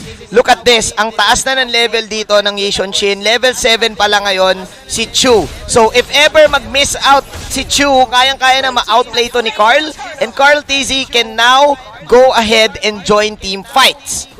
Dream scenario para kay Carl TZ to. Lahat ng buff, lahat ng turtles sa kanya napunta at the almost 5-minute mark netong game na to. Manjin, Trimmer and Flap. Aray. Lagi talaga sila nagkakaroon ng duel dito sa taas. Yeah, Trimmer talagang sobrang kabisado na yung skills dito ng show. And I think alam niya na din yung galawan dito ng isang pakito. Kaya niya rin na-outplay dito si Flap TZ. But meanwhile, that is going to be the answer para dito sa Eve. Pero Unravel, nahuli siya. Chu and RTZ, tatakbo na lang sila as hindi na nila kaya i-take down si RTZ dito with the extra protection of that turtle buff. Wow, this is a great game for Carl TZ right now.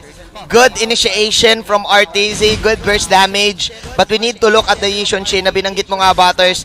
Nakakuha ng Dream State nakakuha ng lahat ng buffs level 10 right now. And kailangan lang nila protektahan ngayon. Kasi again, this is a Yishon Shin. And look at the items almost with the BOD. Ang aga nito kasi kompleto niya na din yung boots, yung Raptors Machete and everything. Oh! And look at this, the sleeping giant dun sa baba. Nagising na siya pero pinatulog siya ulit ni Ribo. Flap TZ and the others, hinahabol nila si RTZ tsaka si Trimmer TZ and walang mangyayaring pick-off dun sa taas. Yeah, Trimmer TZ making the plays para dito sa side ng work. At least kahit pa paano may nakukuha silang trade-offs. 2K lang ang kalamangan ng Bren dito. Pero going at the third turtle, still magiging tabla pa din yung magiging gold output. Dahil nga, itong bottom lane na to, si Kusei ay sumubok doon pumita sa baba. Pero nag-overextend to the point na nabasag na yung baba. So this time, open na yung mapa para sa Work Auster Force. Pwedeng yung Bren, yung umariba pagdating sa paggagang. Bren Esports, Work Auster Force, magkadikit na magkadikit ang laban ngayon. Lumalamang ng onti dito yung Bren. But they get Eve. Chu dito, tatakas. Pero Flap with the intercept. Nagkahulihan sila dito, ladies and gentlemen. Lusty and Carl TZ. As much as possible, hindi sila lalaban dito hanggat hindi nauuna yung work. Oo, no? Parang ang nangyayari lagi, work yung nagsisimula ng tempo. Pero there's always this backup para sa side ng Bren Esports na yung trade ay nai-even up lang nila. At swerte pa nila dahil sila nakakapag-set up dito sa turtle fight. And hindi nga siya naging magandang game sa mga setup para kay Chu. Alam mo, Manjin, ang kinabibilib ko dito sa Bren Esports, lahat ng rotation, lahat ng gank na ginagawa ng Work Auster Force, nababasa nila. Oo, kabisado nila yung galaw eh. Yes, ginibap nila dito yung top lane, pero yung bottom lane kasi, since doon sila lumalamang, since doon din napupunta yung turtle, mas nakukuha nila dito yung mga purple, yung opportunity makapag-set up ng purple na nakaw para kay Chu. And ngayon, pwede pang i-outplay din to ni Flap TZ eh. And Trimar TZ, Flap TZ, talagang magkakabigayan sila. But still, Lusty going in and wala siyang mahuhuli. Yeah. Bren Esports, gustong-gusto nila yung ganitong system, gustong-gusto nila na nabigyan si Carl TZ ng magandang game. 1-0-3 and level 12 as of now. Pwede na lang nila i-bait dito yung ultimate ni RTZ tapos i-burst down eh. And as you can see, si Lusty nandun sa may pinakagitna ng torre. Makakataka siya, mabibail out siya dito ng mga kakampi niya. But there was an attempt na hulihin siya dito with Trimar TZ. Yeah, Bren Esports, may ganito na silang opportunity. Alam na nila na lamang na sila sa items. Alam na nila na dapat sila na ang mauna dito sa Lord attempt. And gusto ko lang i-take note na 4 ng flickers din kasi ng Bren eh. So, ready talaga sila dito in every step of the way, in range, and in chasing down, and in dodging out skills para dito sa side ng Work. Ribo dito, kamunti ka siya mahuli, buti na lang may flicker siya, and Flap TZ, kino-contest talaga kahit anong klaseng farm na merong makukuha din si Chu. Hindi libre ang gubat para kay Chu. Laging merong contest. Yeah, laging merong contest. Na-delay talaga siya dito. Hirap ng buhay ng Hayabusa sa ganito kahit makakuha ka lang ng dalawang death. And 6-4, low scoring game, brothers. Pero ayun, nakita mo yung ginawa ngayon ni Fyooz doon sa Crystal. Nilagay niya yan sa bush at ine-expect niya na nandun yung Work. Doon nalulugi yung Work. Pero Chu dito, mapipilitan umalis. As with a sliver of HP, makakatakas dito si Flap TZ. Bren Esports, pumupunta sila doon sa may taas. Alam nila na may nag-setup na rin dito para sa side ng Work at hindi nila bibigay yung area na yan basta-basta. Definitely. They know na lamang sila sa range. They know na alamang sila sa damage. Iba talaga yung ginagawa nitong Crystal eh. Ayan look at that. Even yung blast, even yung mounting shocker ay ginagamit pang scout. Hindi tuloy makapagpwesto yung Work. Kanina pa sumusubok yung Work. Gumawa ng team fight. May mga nakuha silang team fight. But because of the vision na napro-provide ng heroes ng Bren, doon nakakuha ng position yung Bren para makakuha ng comeback na trade. But there is an attempt. Bren Esports dito, kinukuha na yung Lord, and that was a fast Lord para sa side ng Bren. Uncontested Work. Wow. Parang dinaanan lang yun. Oo, parang dinaanan lang. Parang nag-snap lang si Thanos doon sa bandang Lord Butters. Trimar doing all his best to get this bottom side. Pero ayun na. Uy, nakita niyo naman kung anong ginawa doon ni Flap nung nasa mid-air yung Jeet Kundo. Yeah. Gusto ko rin banggitin na si Lusty, hindi niya kagad ni-release yung stretching niya dito. Hinihintay niya kung mag-flicker ba si Trimar TZ, tapos doon niya abangan ng knock-up.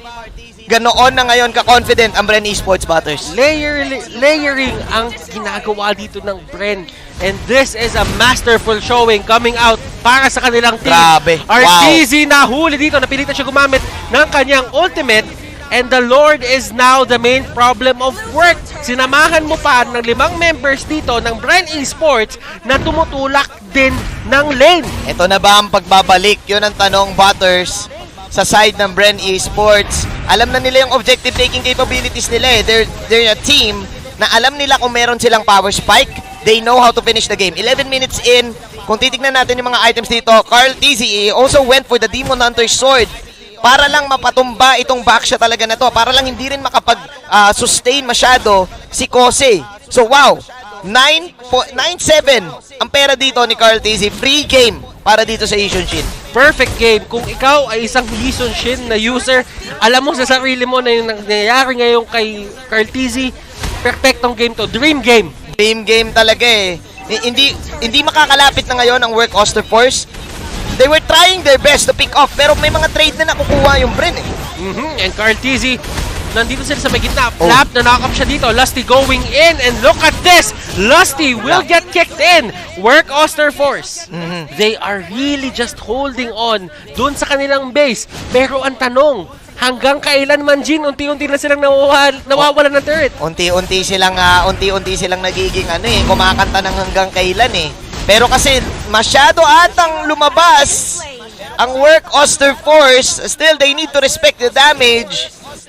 Kasi yung mga ganong engagement na death ni Lusty, may mga given situations na pwede mangyari yun. Kasi base damage yun eh. 2 tore yung pwede mag-hit sa'yo. Una yung outer tower, yung third tower, kapag sumakto, tapos yung pangalawa is yung base. Pero ngayon, since lumabas ang work, baka mapunish sila. Oh! And as you've said, Unravel, ang next na mapapunish para sa side ng work Auster Force. Ribo dito, mapapatumba ni RTZ, and ito yung RTZ factor na hinahanap natin kanina pa, nakuha niya na yung unang pop-off niya sa isang member ng Bren Esports. So, ngayon, fully aware si RTZ that he has damage. 1 death lang ang meron siya. Pero still, it doesn't change the fact na ang kailangan mahuli dito is si Carl TZ or si Fyooz. Kasi kahit mamatay yung Chang'o, kahit mamatay yung Eve, pwede silang mamili na lang eh. O Chang'o magsaspam ng wave. O yung Eve yung magpaspam ng wave. So hindi ka rin makakapag-push ka agad eh. Madaming ways ang Bren Esports para mag-zone out ng tao dito. Oo. Even clear yung mismong wave lang. Yeah, yung mismong wave lang. Basically, ang ganda ng set nila dito with Lusty and with Flap TZ. Work Auster Force, they had a plan doong early game. Failed attempts lang. 3 attempts ng pick-offs yung nag-fail sa kanila dito, Butters. At dahil doon, napunish sila ng Bren. And that's the story of the game, kung paano lumalamang si Bren. Lagi silang handa sa lahat ng rotation, sa lahat ng gang na ginagawa ng work. While work, nagagamit nila lahat ng skills sila para i-burst down yung isang tao na nakakalimutan nila, meron pa palang ibang members. Yun nga eh. Actually, hindi nga nag-fail yung attempt eh. Nag-work, may napitas, pero may nakukuhang trade. Diba? Parang, either natitrade yung dalawang hero, or after ng trade, nakakuha ng turtle. So, nandahil doon, nawawala sila sa Shempo. And again, meron pa nga nung mga, ano ba tawag dito? Mga pang-scout na skills, ang Bren? Meron silang pang face check. Pang face check eh, oo eh. Meron silang pang check ng bush na hindi nag-face check. Yun. So, anong tawag doon? Bush check. Bush check. Oo. Ayos ba? Bush check ang tawag doon. Okay, so scouting, everything. Tawagin mo naman, Jin, na kahit anong gusto mo. Pero, ang informasyon ay nasa side ng Bren Esports. Actually, yung Kadita kaya eh. Pwede niyong gamitin yung Breath of the Ocean. Pero kasi mas gagamitin mo yung Breath of the Ocean pang stun na lang eh. Pang knock-up na lang, pang teamfight na lang para malagbo yung combo mo eh. Work Auster Force, paano nila gagawin to? Tall order to, Manji. Totoo, sobra. This is a tall order. Ibig sabihin, talagang ito yung pinakamahirap na bagay na gagawin nila buong game. Grabe. And with the Luminous Lord, tingnan mo naman ginagawa ng Tribo dito. Nag-drip. Hindi usual to. Hindi usual to na yung Chang'o yung naghahabol sa Hebusa. Bira mangyari yan. Doc Ribo, shake and bake. Shake and bake. Whoa! Doc Ribo! The doctor is in, Butters! Kosei, Dream RTZ, and Raven, sila na lang ang natitira dito. Tanggalin mo na si Dream RTZ. Wow. Nahuli siya ng ultimate dito ni Lusty. And that is going to be the TPs coming in for the side of Bren Esports. Flap TZ, lumalaban siya. But still, Kosei, Alice, and the others, they are just gonna go down. 3 member ang tumba dito sa side ng work. And sasama pa ata si RTZ, tumalon dito si Lusty. Ribo dito, trabaho lang. Wala personalan, minion. Tinapos na lang ni Ribo, sabi niya, trabaho lang. Oh my! Game number 1. And this winning moment, ladies and gentlemen, is brought to you by Oppo A94. Experience gaming at full speed with Oppo A94. Get yours now for only $39,999. Vintage Bren Esports, Butters, ang nakita natin dito doon sa mga TPs na ginawa nila, doon sa objectives. Men, it's clear na may plano talaga yung work. May plano. Alam ko nag-agree ka eh. May 3 attempts na ginawa sila. Kaso talagang nalugi eh. I mean, na-pick up din sila eh, di ba? Kailangan mo din bigyan ng major props yung work. Kasi may gusto silang paganahin. May plano sila. Katulad ng sinabi mo, handa lang talaga yung Bren. Yeah. Tingin ko hindi in-expect ng work yung lineup na to coming in from Bren eh. Na Chang'o Eve. Tsaka alam mo yun, magka-screen partner to eh. Oo. So yung mga maliliit na bagay, yung mga habits, nakikita. Yeah. At alam nila yan. Kabisado, parang na-check lahat, no? Na-check lahat. Pero para ma-check natin lahat dito sa game number 1, kailangan natin ito ipasa sa ating analyst na si Midnight. Midnight, chikan mo na ang dapat mong chikan dito sa game na to.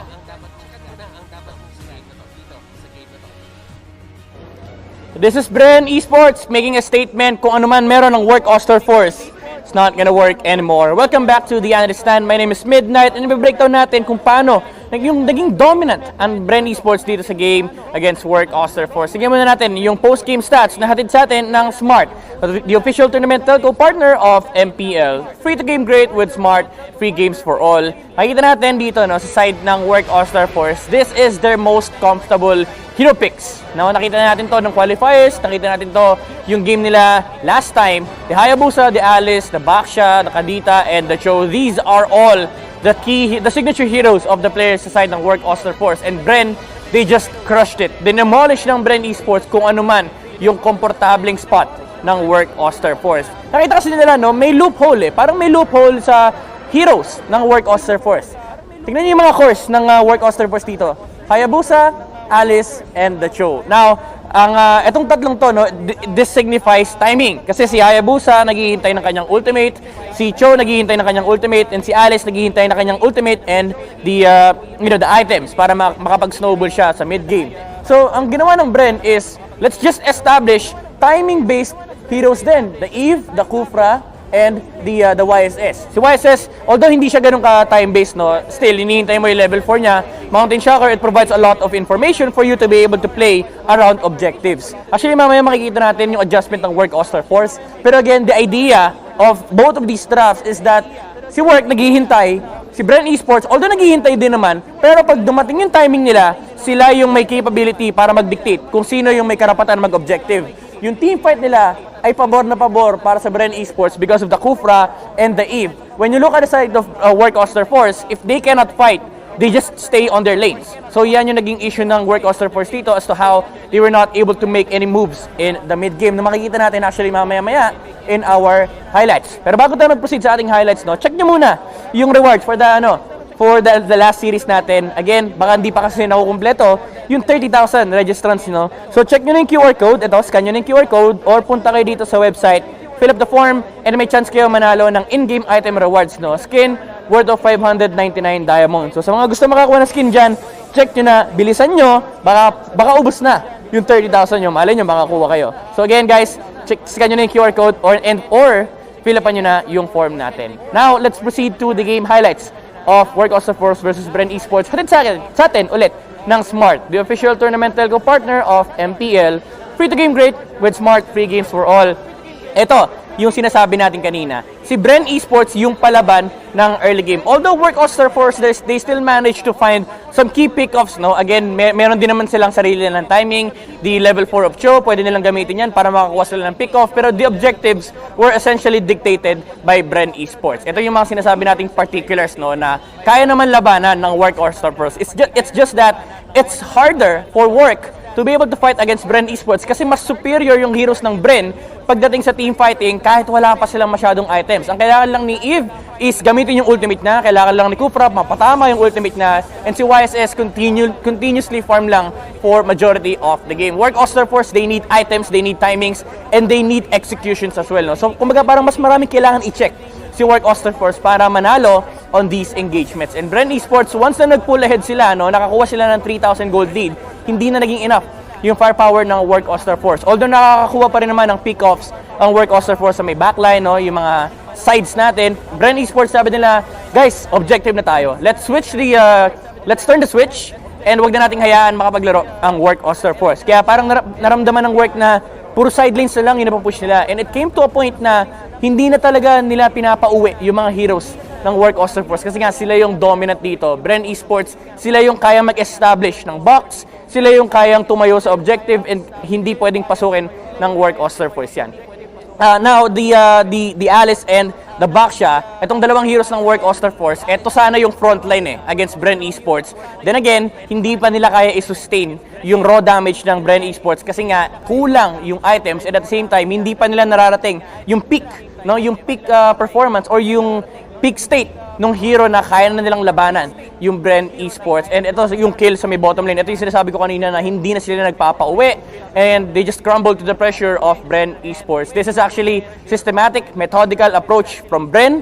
And ito na, yung nakakatakot ng version. No? Ito na yung world champions, kumbaga. Hindi kayo papahingahin ng Bren Esports kung walang room para huminga. If they see objectives, they will take those objectives. And yun nga ang nangyari sa work Auster Force. Now, the MVP of the game brought to us by Smart, the official tournament telco partner of MPL.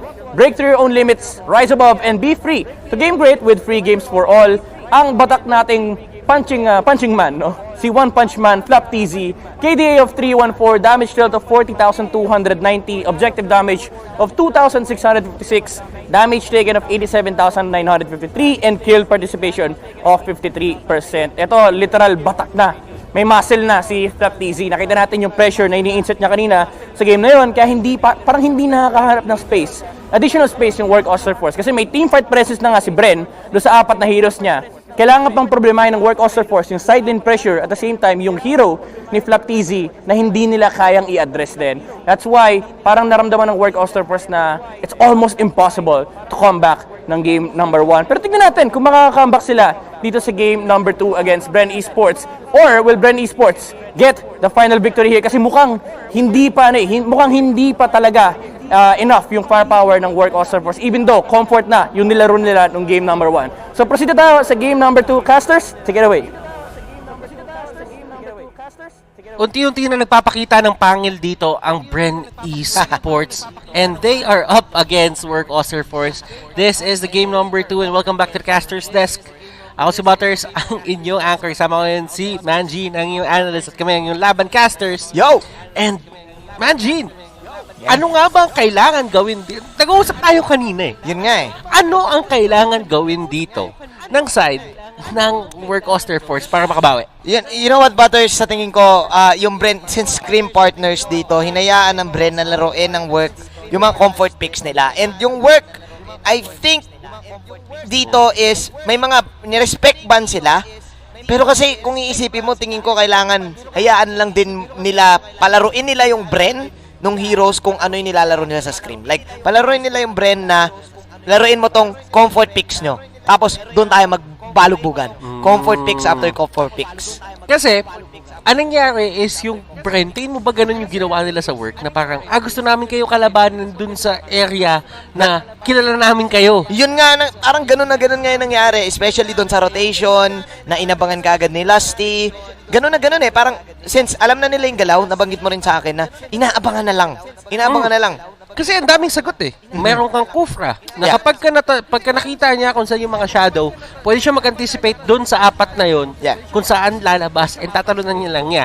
And at the same time, kung doon naman sa kabila lalabas, meron namang Flap TC na Pakito na habol sa kanya. So, ang dami talagang ways para hulihin yung isang Hayabusa doon sa game na yun. Totoo ka dyan, Butters. Actually, kitang-kita na, yun nga, binan yung Benedetta, nirespeto ng work eh. Tingin ko, ibigay din nila para magkaalaman Bigay nyo rin yung comfort ng Bren para alam din namin yung galaw. Which is, I think, gets din naman nila itong lineup na to. Pero para sa akin, bago to sa nakita ko sa Bren first time ako nakakita ng Eve and Chang-O sa isang lineup na, wow, ang hirap naman mag-push kung may Eve at saka Chang-O kayo, di ba? Well, yun din yung sa mga pinakamalalaking problema na pagdadaan nila if ever na nakapag-push sila. Yeah. But still, work Auster Force, meron pa naman silang chance para dalhin tayo to a game number 3. Pero, Bren Esports, let's talk about them.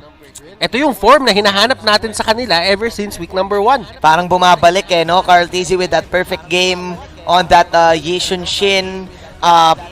Flap TZ being the sacrificial lamb. Ganun naman trabaho lagi ni Flap TZ Siya yung taga-soak up ng mga damage dito. Lusty with the setups. Rebo, man. Nandun pa rin. The GOAT. Nandun pa rin. Going one-on-one with the Hayabusa. Solo pa kayo, Like, mag-isa kayo. Dapat Hayabusa lamang doon, di ba? Walang ulti cooldown. Pero, man, kung isipin mo, in any situation, ayaw mo na mag-isa yung Chang-O, kalaban yung Hayabusa. Kasi, tagalit yung Chang-O dun pag na-ulti yan di ba? And who will make smart choices in the draft para nga hindi to magilid? Catch it here brought to you by Smart, the official tournament telco partner of the MPL. Free to game great Your with team Smart, is free banned. games for all. Doc Ribo pa rin, ibang klase talaga pare. The Doctor. Solo kill sa Hayabusa. Well, moving on. Let's go. Benedetta and Popol and Kupa pa rin para dito sa Work Auster Force. So same ban sila dito. Probably magbabago na lang siguro sila dito ng opening at magbabago na lang din sila ng strat. I think alam nila na babaguhin yung ng Bren, yung lineup nila dito dahil yung Bren ang nagbago ng ban dito. You have the Matilda naman para dito sa side ng Bren Esports. Tumatagal yung Bren sa pagban Manjin, ang kailangan natin alalahanin dito is kapag ka nagpalit ka ng side, the first 2 picks or sa first pick ka man, talagang may nag-iiba yung pattern niya. Pipili ka talaga eh. Kasi may mga 1-2 punch din yung Bren Esports na magagawa lang nila kapag nasa second pick sila. At may mga straight din dito yung Bren Esports na magagawa nila kapag ka nandun sila sa blue side. Oo, totoo. Actually, iniisip ko na nga yung mga power bands dito kasi look at that. Eve ay narespeto na ng work. Pwede kang actually unahan ng work yung Bren mamaya sa Chang'o, pero I doubt na magiging priority pick yun. Yung Bren, pwede pa magban ng Joyd siguro or pwede nilang kunin. Then, let's see. May Chopa na libre para kay Trimar. May Chopa and at the same time, Bren Esports, hindi pa nila binaban yung Uranus dito. Pwede pa makuha ng Work Auster Force yung Uranus na hinahanap nila. Oo nga pala, first pick Uranus no? Kasi pag nag-first pick Uranus, sasabihin ng Bren, binan yung back siya. So Uranus is really good. Unless binibait ng Bren, pero I doubt na Uranus kasi yun, di nagsalita Nagsilena. Selena RTZ. Ni RTZ. Mas priority nila. Johet. Kasi RTZ is known to be one of the best Selinas. One of the best Selinas dito sa Pilipinas. Yeah. Respetado yon ng Bren Esports. I think that's the reason why pinili na rin ng Joyd. Man, ang sakit ng Joyd ngayon sa ano ba pangalan nito? Like, ang pangalan nitong meta na to? Nice One Baby. Sa Nice One Baby meta na to. Hindi mo mapapatay, lalo na't pag binigyan mo ng magandang farm. And nabanggit mo nga, since binan nga dito yung back siya, nakita natin yung Uranus. So, nagpakita na kagad yung Bren ng kanilang magiging tank and Uranus side lane. But let's see if they're gonna switch it up. Kasi again, open pa yung Chang'o. Pero I doubt na pipiliin na yun ng Work Auster Force. So anong sagot ng Work Auster Force dito? Kailangan nila ng burst din para sa Uranus at saka sa That is true, but madami pa namang time dito ang Work Auster Force na mag-adjust. Nasa first phase pa lang tayo ng pickings natin. Shoot, Martizi. I have a feeling na in-expect ng Bren to na ito yung pipiliin nila, yung Cho at yung Alice. And look at that. Chang'o, kinuha kagad ng Bren. Ang bilis dun. Nung nakita nila na nag-Selena, never nang kukuha to ng Chang'o. And ayun, nakuha pa rin ng Bren, yung comfort pick nila. May something dito sa Chang'o na na-realize ng Bren Esports, sobrang lakas niya kapag nasa kamay siya ni Ribo. And nasa side lane siya. Yeah. Na hindi din nakikita ng ibang teams. Sobrang perfect kay Ribo kasi sobrang safe ni Ribo maglaro. Feeling ko ito na nga yung favorite niya. Dati favorite niya yung Alice. Pero ngayon binibigay na nila yung Alice Pero kasi Manjin, ang iniisip ko naman dyan is usually, ang pinapractice mo na is yung mga heroes na pwede mong kunin na hindi siya nababaan. Kasi usually, itong mga heroes na to katulad ni Alice, katulad ni, sabihin natin yung Pakito, pinractice mo siya ng pinractice, pero naban lang din. Baka nawawala na siya, di ba? Parang sana hindi po na lang pre-practice. Pinractice mo ng 2 linggo, 3 araw man yan, tapos biglang naban. Dahil priority pick sila ngayon pag-aagawan talaga yan So might as well, pumili ka na lang ng hero. Na iba. Yeah.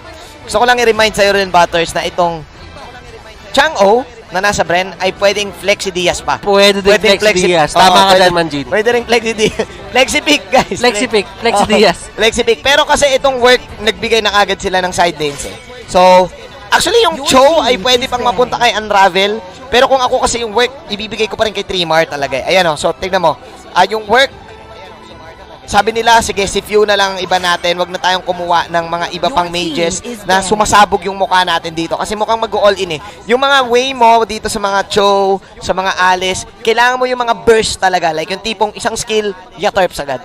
And as you can see, kakasabi mo pa lang, binanagag yung Eudora, ayaw nila makakita dito ng ultimate combination of the world. Si Johead Eudora, napakasakit sa ulo yan. Katin yan. Okay, Bren Esports banning out the Diggy at the last possible moment. Hindi nila binanyan nung nandito pa sa first phase. Sa first phase.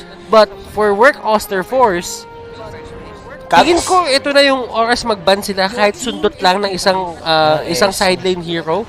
Ayun, Esme. Iniisip ko kasi, Manjin, na parang yung Esmeralda dito, hindi na siya yung pinakamagandang ban kasi nga yung Chang'o pwede kasi maging mag-side eh. Kaya nga eh. Pero nirespeto na lang nila siguro talaga. Hinintay natin yung hero ni Fyooz. Ayan, late yung hero ni Fyooz. So nilabas ang Carl Tusok Butters. The championship winning. The championship Lancelot. Nilabas na. The championship Lancelot. Clinex na. Anong sagot ngayon dito ni Nacho? Ilalabas ba ni Chu yung Claude? Kasi ang hirap kasi honestly, Butters, for me, yung Claude talagang apektado ng nerf eh. Ramdam mo na hindi siya nagiging successful lately pagdating sa tournament. Tsaka may Alice. May Alice na dito yung work Auster. I mean, hindi siya imposible, Manjin. Alam naman natin yan, hindi siya imposible. Claude Alice, napapagana siya, may tense na gumagana siya. Pero, kailangan mo alalahanin yung pacing ng laro. Granger Rafa for the last pick. I think this is a better. Kasi, una nabanggit natin, Butters, kailangan nila ng burst. Kailangan nila ng pantunaw kagad dito sa Johead at dito sa Uranus. So, nandyan yung crits ng Granger and in some way, tumatapat sa range. And, with the help of the Rafaela, bibilis ang pag-farm. So, I like it para dito sa work. Ngayon, iniintay natin yung pang-counter go ng Bren. Kailangan nila ng pang-counter go na hero. Kags! Haha! Ayos ba yan? Ayos yan. Kagurap, Farsa, kung ano man piliin nila doon, anything to burst down someone dito sa side ng work Auster Force would have been great. But on the hands of Fyooz, one of the OGs dito sa ating MPL, this is going to be scary. Work Auster Force, they have a nice draft. But how will they execute this? Nung game number 1, Manji, nakita natin na parang talagang may surgical extraction. Yung talagang alam ng Bren Esports kung saan sila pupuntahan, kung anong gagawin nila, nabasa sila ng parang bukas sa libro. Ngayon naman, paano nila gagawin na gugulatin nila yung Bren Esports para sa side ng work Auster Force? Kaya eh, kasi better yung lineup ngayon ng work Auster Force. Una, again, may death zone ata sila. Pangalawa is meron kang 50-50 chance pa rin ng Selena arrows. Okay. So, kapag tumama yung arrows, 3 segundo, 3 bullets din, 1 bullet per second.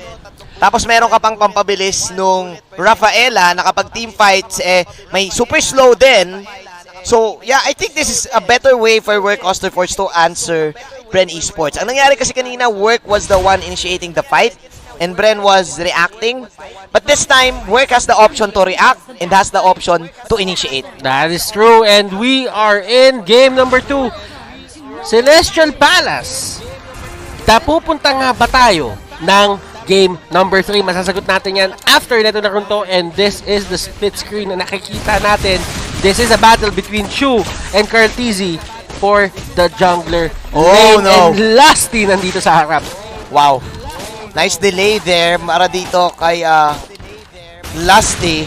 I think ina-expect na rin yun ng work knowing na merong Johead coming in. Pero ang hirap nito, Butters, kasi this is a Rafaela na hindi rin ganoon ka madadamage si Lusty. Siya pa yung na-damage. So, nice delay. Delay tactics. Para dito kay Lusty. Pero okay lang kasi at least ibabawiin to ni Chu. Kunin tong Crimson Lizard. Tapos mamaya bababa siya. Nakikita mo si Flap dito tsaka si Trimar. Pareho silang duguan. But the fact remains na ang Uranus ay may innate way of regening or getting back his HP. Dito sa may taas, Kosei, nahihirapan siya against kay Ribo. Oo. Man, iba yung normal hit ng isang Chang'o. At level 1, kaya kanyang Normalin ng normalin. Ang dami kasing panira niyan, daming butterfly na lumilipad sa likod. Yung mga butterfly nagsasama-sama, nagiging voltage 5, nagiging 5 eh. Tatandaan mo may pixie dust yan. Oo, Masakit sa mata yan. Kapag napupuwing si Alice. Si Alice. Pag may pixie dust, makakalipad ka, Kuya Juan. Tama naman. Pero eto, gusto ko lang mention dito na may trap na nakatago dito sa purple side. So alam ngayon ng work kung nasaan nagro-rotate ang Bren. Kailangan mag-ingat ng work dito sa bottom side. Dahil mukhang nagsiset up na yung Bren. Look at that, tignan mo. Nauna kagad si Lasty doon sa turtle. Alam nila kagad na doon papasok. Timing is everything. Timing is key. Work Auster Force. Grabe. Nakapwesto dito si Unravel, pero si Chu, sabihin na lang natin na nagkaroon siya ng problema in terms of getting yung kanyang purple buff una pa lang. May away na nangyayari dito. Nagkahulihan. 3-man knockup. 3 Martizi. Ang ganda ng salba niya sana dito kay Chu, pero Chu ang mahuhuli. And that is going to be 2 members of Work Auster Force going down. Will we make it big? Carl Tizzy dito, naglapas na ng pangil. Grabing sobrang kabisado ni Carl Tizzy yung setup na yon, men. 4-bar setup, tapos yun, panusok yung punchline. Bren Esports, paunahan, again, sa turtle, nauna na nandun si Lusty, and na out of position na ang work doon. They know na wala ng arrow. Fyooz just entering with the fight with the Rusho Umbrella Flea, with the Yin Yang overturn. Boom, instant panalo sa Bren Esports. Reset yung laro, pero ang ngayon alam na ng Bren na lamang na sila sa items. 100% gwapong-gwapo sa play na yon si Carl Tizzy. Si Carl Tizzy, kabisado, men. I like it. And this is looking bad for the side of work kasi again, this is a Lancelot na may snowball potential. Tingnan mo si Carl. Yeah. Tingnan mo si Carl dun sa may baba. Carl Tizzy dito. Wow. Ito yung kilala nating form niya as a jungler. Oo, men. Pero makakapatay dito ang work. And Work Auster Force, they get their first kill. Nahuli nila si Fyooz. Chu, hinahabol siya dito ni Flap. Yeah. Lusty, then they will just go back. Gusto ko lang i-mention kung bakit Master Pogi yung ginawa ni Carl Tizzy doon, pare. Utilizing the minions doon sa dive na yon. Usually, hindi mo makikita yung mga Lancelot players na magda-dive ng ganun eh. Pag alam nila na may minions, na-utilize nila, alam nila na kaya nilang mapatay doon yung Alice. May Raptors machete na kasi siya. So, sabi niya, kaya ko nang kombohin to. Gamit ng minions, max potential ng first skill. Kitang-kita natin na buhay pa. Boom! Snowball para dito sa Lancelot. Great explanation right there, Manjin. RTZ nakahuli ng pana dito. Nahuli niya dito si Ribo, but nandun si Lusty sa may area and hindi nila sure kung nasaan si Lance nun. Kaya nag-back off na lang dito ang Work Auster Force. Second turtle is now up. Nakikita mo yung pwestuhan ng ating mga players dito. Oh no. And that's going to be Kose. Nahuli siya ni Lusty. Oh Will my he go God. down? That is the question. And yes, he will. Oh my. Work Auster Force is losing this control dito sa ating jungle. Pero at least kahit paano na-beware off nila yung kalamangan ng Bren dahil dito sa bottom lane. Pero kasi kailangan mabasag tong baba eh. Dahil kung hindi, ang laki nang nawala sa kanila kung mabibigay nila tong turtle na to. So at least turtle, tapos bottom tower. Kaso hindi. Madidepensahan pa rin yung bottom tower. May mga galawan din na binibigay na lang talaga yung turtle sa isang lance. Kasi nga ang hirap galawan. Unravel, makakataka siya dun sa may base at hindi na ipipilit ni Carl Tizzy kasi nakita niya na rin si Chuna nandun sa area. Yeah. Oh no, this is looking bad for Kose. Doc Ribo, pare, binabata yung Alice. Eto na, naku. Overspeeding. Ticket. Grabe. I like it. You, Pulado? Okay. Oh, and that is going to be a punish for the side of Work Auster Force. Work, kailangan nila humanap ng mga ganong opportunity kasi yung Bren Esports, hindi na sila magpapatumpik-tumpik. Lalaban na talaga sila. 3 Martizi getting that kill. Flap Tizzy dito. Susubukan niya bawian yung nag-takedown sa kanyang tropa. Phantom Execution, Chu, and Artizi, nahuli sila sa gitna, and Cartizi will go down. Selena dito doing work. Artizi showing people how it's done. Kung paano mo nga baka-counterin or to take down ang isang Lancelot. Wow! Work Auster Force, napabalik bigla dito yung laro sa kamay nila because of the mispositioning din dito sa side ng Bren Esports. Commendable pa rin talaga dito si 3 Martizi. They kept their composure, nalulugi sila sa jungle, pero yung bottom lane, hindi man nila nabasag yon. Nakakuha naman sila dito ng mga crucial pick-offs na nagkakaroon ng dilema yung Bren kasi after ng pick-off, may part na napipwersa silang sumuporta. And that's how it's done for the side of work Auster Force. Kung kanina nakikita natin na napapanish lang sila ng todo-todo, ngayon naman, Manjin, ang nakikita natin is sumasagot na rin na sarili nilang sapak itong work. Kung kanina napapanish lang sila, ngayon meron na rin silang mga counter initiation na ginagawa. Ang dami nilang resources actually na na-burn doon sa laban na yon. 2 flickers at 3 flickers ang nawala sa kanila dito. They're really expecting for Bren Esports to go in and they need to make the plays. They need to go for outplays. Usually kasi kapag yung team mo nag-go for flickers talaga, like yung Bren kanina, aasa ka talaga sa mechanical prowess ng player. And nakikita mo dito yung pwesto ni Trimar. Binabantayan ni Lusty si Ribo. And Trimar, binibait out nila to. And that's going to be the kick. At alam ni Trimar TZ nandun siya sa area. Lusty will try to use the ejector. Magiging successful siya. Pero mapapatay ba nila? Trimar TZ will get away. Ito yung sinasabi nating teamwork makes the dream work for both of the teams. Yeah. Nice teamwork para dito kay Ribo at Lusty, knowing na pwedeng ma-burst si Ribo doon. And Trimar also smart na hindi nag-go dahil alam niyang may ejector siya. Si Chu! Chu will go down. Flap TZ nandun sila sa area. Kose sumagot siya dito ng sarili niyang sapak. Kose will go down though. Carl TZ, ang next na target niya, possible target is going to be Unravel. Trimar, RTZ, nandun sa may gilid. Papana ba dito? Si RTZ, bibigay niya ba yung kanilang pwesto at walang tinamaan? Trimar, sinusubukan i-defend. Etong gitna, Lusty will go down. Turret shots, nandun yan. And that is going to be another turret destroyed para sa side ng Bren. Oh my, Fyooz initiating that team fight. Bren knowing na wala na si Chu doon. Tagilid na yung burst potential dito ng work. Especially na wala pang item si Alice. That could have been a kill para kay Carl. That could have been a kill doon kay Carl TZ. But naging mabilis lang kasi hindi naman max range yung pana. And men, nakakuha pa ng libreng purple dito si Carl TZ. So sobrang good news nito kung ikaw ang Bren Esports. Si Chu, nagugutom siya ngayon. Nagugutom siya ngayon sa damage. Una na delay siya. Pangalawa, nagkaroon siya ng 2 deaths dito, which is sobrang late. 5K, almost 1K ang kalamangan ngayon dito ng pera ni kaibigang Carl TZ. Pero kasi mauuna dito si Carl eh. Gusto ko yung adjustment though ni Chu. Kasi kumuha siya dito, kaya pala bitin yung damage niya. Kasi yung una niyang kinuha dito ay yung breastplate. Talagang alam niya na na-delay siya ng onte. Late yung kanyang Raptors Machete ng 1 minuto. So sabi niya, kailangan ko na lang i-withstand. Kailangan ko na lang mabuhay and hayaan ko yung critical na gumawa ng trabaho. And may Legion Sword naman siyang isa. So, casual pick up, dagdag damage, 60 damage, that's still good damage na makukuha mo. Brute Force Breastplate, ini-ensure lang yan na mabubuhay ka doon sa combo ni Carl TZ kahit onte with a sliver of HP. Kailangan mo mabuhay kahit yung Jawhead hindi mo pwedeng baliwalain. So depensa muna dito para kay Chu.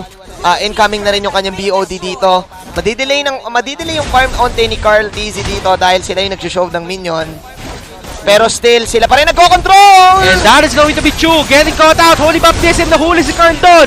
Unravel will go down. Chu, nandito siya sa may gitna. Carl TZ staying alive. Carl TZ with the free purple buff. And that's how dominating etong lineup na ginawa ng Bren Esports. The baits! Binate yung purple dito ni Lusty and yung call-on nandito na, sugod na kagad. Usually, sa mga heroes na nag-bait doon sa Purple Butters, perfect talaga doon yung Jawhead. Kasi una, mapalapit ka lang ng onte doon sa Purple. Kung i-attempt mo pa lang ng onte, pwede ka nang i-unstoppable force, ejector out. Humingi pa ng tulong doon yung work na, kailangan natin dalawahin kasi nagtatago doon si Lusty. Pero bitin na yung oras at dahil dyan, Butters, natapos ang laban. And that is going to be a lord going to the side netong Bren Esports. First Lord of the game, hindi pa to yung Luminous Lord na hinahanap ng lahat kapag nagbabato sila in terms of just pushing the waves. Now, for the side of work Auster Force, madami pa silang ways dito para makabawi. This isn't the worst possible scenario pa sa kanila as of the moment. Hindi pa, kaso Lord kasi yung umaangat dito So for sure, pwedeng makabasag dito yung Bren ng tower. Tower lang ang kukunin ng Bren dito eh. And again, hindi na nila kayang patumbahin agad-agad yung Uranus. Yung Johed, hindi na rin nila mapapatay kagad. Ang pwede lang nila mapatay dito ay si Carl Tizzy. And Kose trying to use his ultimate para mabawasan yung Lord. And that is going to be the first tier 3 turret going down para sa side dito ng work. Nahuli na si Kose pero meron siyang Winter Truncheon. Nandun sa may gilid ang lahat ng members ng Bren. Ayaw nila tapusin to. Gusto lang nila buksan yung base ng work Auster Force at plano pa nilang kunin yung nasa taas. Flap, Lusty, Fyooz, Carl, and Rebo. Akit sila dito na parang wala lang nangyari. Oh my, ginawa na ni Kose yung best niya dito to really defend that. Pero I just wanna commend Rebo again on how smart he is waiting for that Winter Truncheon para dito kay Kose. Nakita niya siguro nakakabili lang. Yun yung first pop eh. So ngayon, pagka Winter Truncheon, biglang Meteor Shower. At dahil dyan, hindi na makalapit yung work Auster Force. Nakikita mo dito kung gaano ka-aggressive yung ginagawa ni Fyooz. Na binabati niya lang yung umbrella sa gitna. Oo. Basta mapindot niya yung ultimate niya at ma-zone out niya yung kalaban na paalis para ma-push lang nila yung wave, yung lane. Napakalaking bagay na nun para sa kanya. Totoo, Butters. And that is going to be Kose going down wala sa Winter Truncheon. Ito yung sinasabi mo kanina, Manjin. Binate out nila yung Winter Truncheon ng isang alis. Ang tanong, Butters, ito na ba yung, kung tama ako, ito ba pinakaunang 2-0 ng Bren sa buong tournament? And that is going to be something na sasagutin natin mamaya-maya. We have to know kung magkakaroon nga ba ng 2-0, and that is going to be a sweep for Bren Esports. Wow! They're back! Nagbabalik, ladies and gentlemen, and this winning moment is brought to you by Head and Shoulders. Put your game face on and finally say goodbye to those awkward itch-a-GG moments thanks to Head and Shoulders. 100% dandruff-free and it's free. Now, mas mabango pa. Going back to your question, Manjin, this is the first 2-0 ng Bren Esports. Wow, that's for sure na-miss nila yung ganyang pakiramdam, getting 3 points, ang laking boost ng momentum nun sa bracket nila. And honestly, work did all their best. Pero I feel na since Scream partner sila, in-expect na ng Bren dito yung mga last picks, in-expect na ng Bren dito kung saan magro-rotate. And I feel that the Bren fans, nagbubunyi sila ngayon. Ito na yung Bren na kilala nila. Pero ipasa na natin to sa isang analyst din na kilala natin. Midnight, bakit nga ba na 2-0 ng Bren ang work Auster Force? Thank you so much, casters. Nakita natin, Lancelot ni Carl Tizzy on the side of Bren Esports getting themselves the 2-0 victory here against Work Auster Force. Once again, welcome back to the Analyst Stand. My name is Midnight, and i-breakdown natin kung paano na-dominate ng Bren Esports ang Work Auster Force in this game. And makita natin yung ating post-game stats brought to us by Smart, the official tournament telco partner of MPL. Free to game great with Smart, free games for all. Honestly, a lot of the the viewers could have expected the Lancelot coming out from Bren Esports. Pero syempre, may mga key factors pa rin, yung mga indicators kung bakit naging ganito yung result ng game natin. Number one is of course the presence of the Johed on the side of Bren Esports. And sama na rin natin dyan yung Kagura ng Bren, no? Ano ba yung ginagawa nitong dalawang hero na to sa side ng Bren Esports? For one, meron tayong Selena sa side ng Work Auster Force. So Kagura is already a good answer to the hero. Tapos meron ka pang Johed. Kasi itong dalawang hero na to, wala silang masyadong pake kay Selena. And at the same time, they can still play very, very aggressive. Kasi most of the time, kapag may Selena yung kalaban, even if you have aggressive tank supports, no, hindi ka makakagalaw basta-basta. But when you have a Johed and Kagura against the Selena of Work Auster Force, now you can still play aggressive. Pwede kang pumosisyon sa mga lugar na hindi mo dapat pwestuhan. Kasi essentially, yung Selena, kahit tamaan niya si Kagura or kahit tamaan niya si Johed, wala silang problema.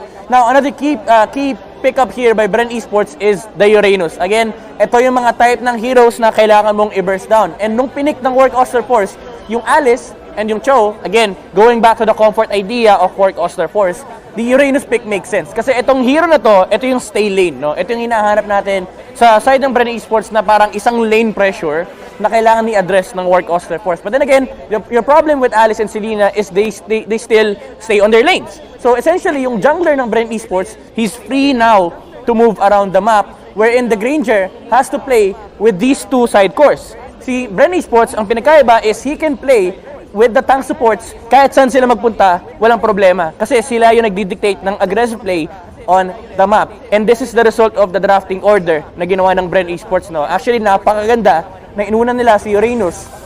Then, sa second phase nila, pinik yung Lancelot. Once again, guys, these are the stats, post-game stats, brought to us by Smart, the official tournament telco partner of MPL. Free to game great with Smart, free games for all. Ngayon, bago tayo mag-proceed sa ating mga highlights, last one for the day, tignan natin yung ating form, no? Scan nyo na yung QR code or punta kayo sa website, fill up nyo yung form, at may chance kayo manalo, no? Kung hindi pa natin napupuno yung 30,000 entries, may chance pa kayo manalo ng skin worth 599 diamonds. Again, first to 30,000, no? Malay nyo, kayo yung pang 30,000, fill up nyo na yung form natin or scan nyo na yung QR code para makakuha kayo ng chance na manalo ng skin. Again, worth 599 diamonds. Now, let's move on to the highlights of our game. Hatid sa atin ng Smart, the official tournament telco partner of MPL. Free to game great with Smart, free games for all. Again, makikita natin dito yung movements ng Bren Esports. Even if the Selena is playing really aggressive, it's really hard to play into the lineup of Bren Esports kasi ganito lang gagawin nila. Papasukin nila kayo, hahanap sila ng pick-off, if possible, yung Granger. And andyan yung follow-up, nandyan yung long-range burst from the Kagura, nandyan din yung long-range arsenal ng Chango, and at the same time, yung dashes and yung mobility ng Lancelot ni Carl TZ. Bren Esports, they didn't stop playing aggressive, no? Even though may mga times na napapunish sila ng Work Auster Force, ang key solution dito is Bren Esports don't stop playing really aggressive. Okay, namatay si Carl TZ, napunish ang Work Auster Force. What they do after that is the same. They play really aggressive against Work Auster Force. Kasi hindi nila pwedeng hayaan makapag-farm. Si Alice, si Cho, at pati na rin si Granger. Kasi once na makakuha ng item or ng timing yung Work Auster Force at ma-shutdown yung momentum ng Bren Esports, then makikita natin na mabaliktad yung tables. Kasi Bren Esports dito, yung lineup nila medyo momentum-based. Medyo mahina yung lineup nila kapag hindi sila nakakahanap ng pick-off, kapag nagpa-farm lang sila. Kasi the late game is still favorable for Work Auster Force. Now, Bren Esports, again, ang solution nila dito is to address the lineup, yung late game factor ng Work Auster Force. Just don't let Work Auster Force get farm. Kung kaya nating pumwesto rito sa aggressive part of the map, pupwesto tayo dyan. And this is because of the presence ng Lancelot dito sa ating match. And of course, the MVP of our game, which is brought to us by Smart, the official tournament telco partner of MPL. Break through your own limits, rise above, and be free to game great with free games for all. Carl TZ on the Lancelot. Alam na natin yan kung gaano kagaling si Carl TZ gumamit ng Lancelot. Damage dealt of 36,366. Objective damage of 10,472. Damage taken of 28,567. And kill participation of 67%.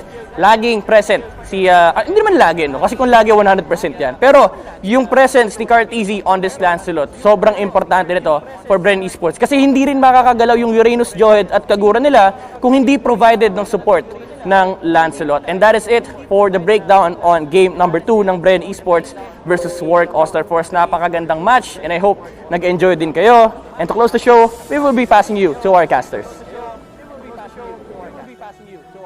Maraming salamat sa analysis, Midnight. And that is going to be a sweep for the side of Bren Esports. And hindi natin in-expect to. We really expected na pupunta tayo ng game number 3 at doon natin malalaman kung sino mananalo.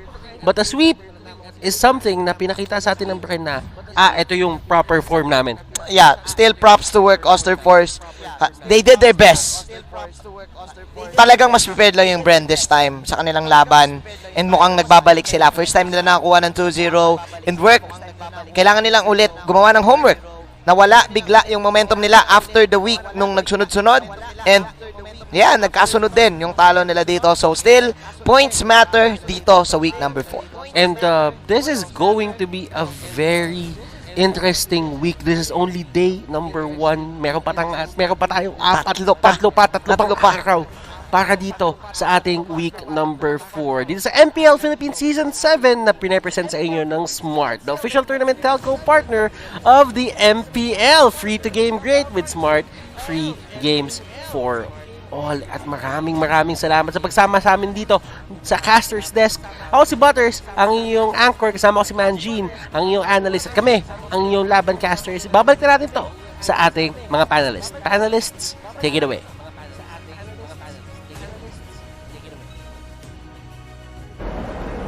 And that is that. The day comes to an end. Welcome back to the panel. My name is Leo. Kasama dito si Rob Luna at si Uwami. MPL Philippines Season 7 is presented by Smart, the official tournament telco partner of the MPL.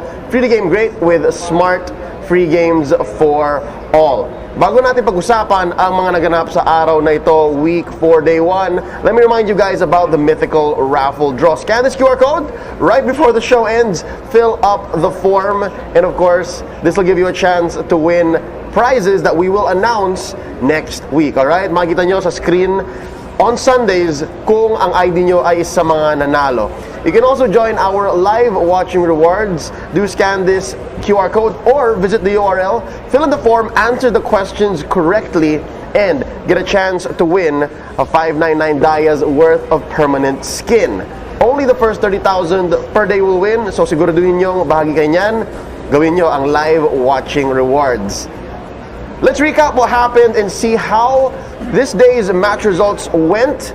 Cignal Ultra got swept by Aura-PH, while Blacklist still continues their streak. Omega Esports failed to decode and still took the L after 3 games. And last but not least, pinakitaan ng Bren Esports kung bakit nga ba sila world champions. Auster Force gets swept in the last series of the night.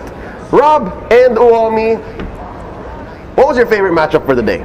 Well, definitely the second series, that's Blacklist versus Omega. I mean, specifically game number 2. Ako naman, para sa akin, ang favorite ko ay Blacklist versus Omega. Same. Match 2. Napakaganda ng 3-game series na yun. Nakita natin kung paano nga ba in-approach ng Omega. But on the third game, I just have to say na medyo disappointing siya. Well, that being said, again, almost is never enough, and today there were so many moments where we said, muntik na. Here are the standings, and let's see where our favorite teams find themselves on the scoreboard. This is Group A, with Aura still in the lead at 14 points. Auster Force, they failed to get any points today, still sitting at 10th, while Bren Esports catching up at 9 with Onyx. Lalaro sila bukas at Cignal, 2 points pa rin. Group B, Blacklist sitting at 15. Tapos Execration naman bukas na rin yata ulit maglalaro or further this week, while Omega goes up dahil nakaisa sila. Yes. And looking at the standings, Aura-PH and Blacklist International, I mean, nakikita na natin on how they actually play, pero up until this point, parang alam, specifically Blacklist International, you know na ganito yung mga ipipick nila, pero wala pa rin talaga makadecode sa team na to. True. And super hirap i-decode ng Blacklist ngayon, even if you already know kung anong kailangan mong gawin. Kita naman sa Smart Omega, the way they approach that series, they already knew what to do, but executing it is another problem. Well, when it comes to execution, Blacklist is slowly showing that they are also flawless, not only in the draft, but even in game. More on that as we watch the top 5 plays of the day. Alright, so ito, number 5 mga kaibigan. This is Aura versus Cignal Ultra. If I remember this correctly, ito yung pagpasok yung Jeet Kune Do with the kick na manggagaling doon.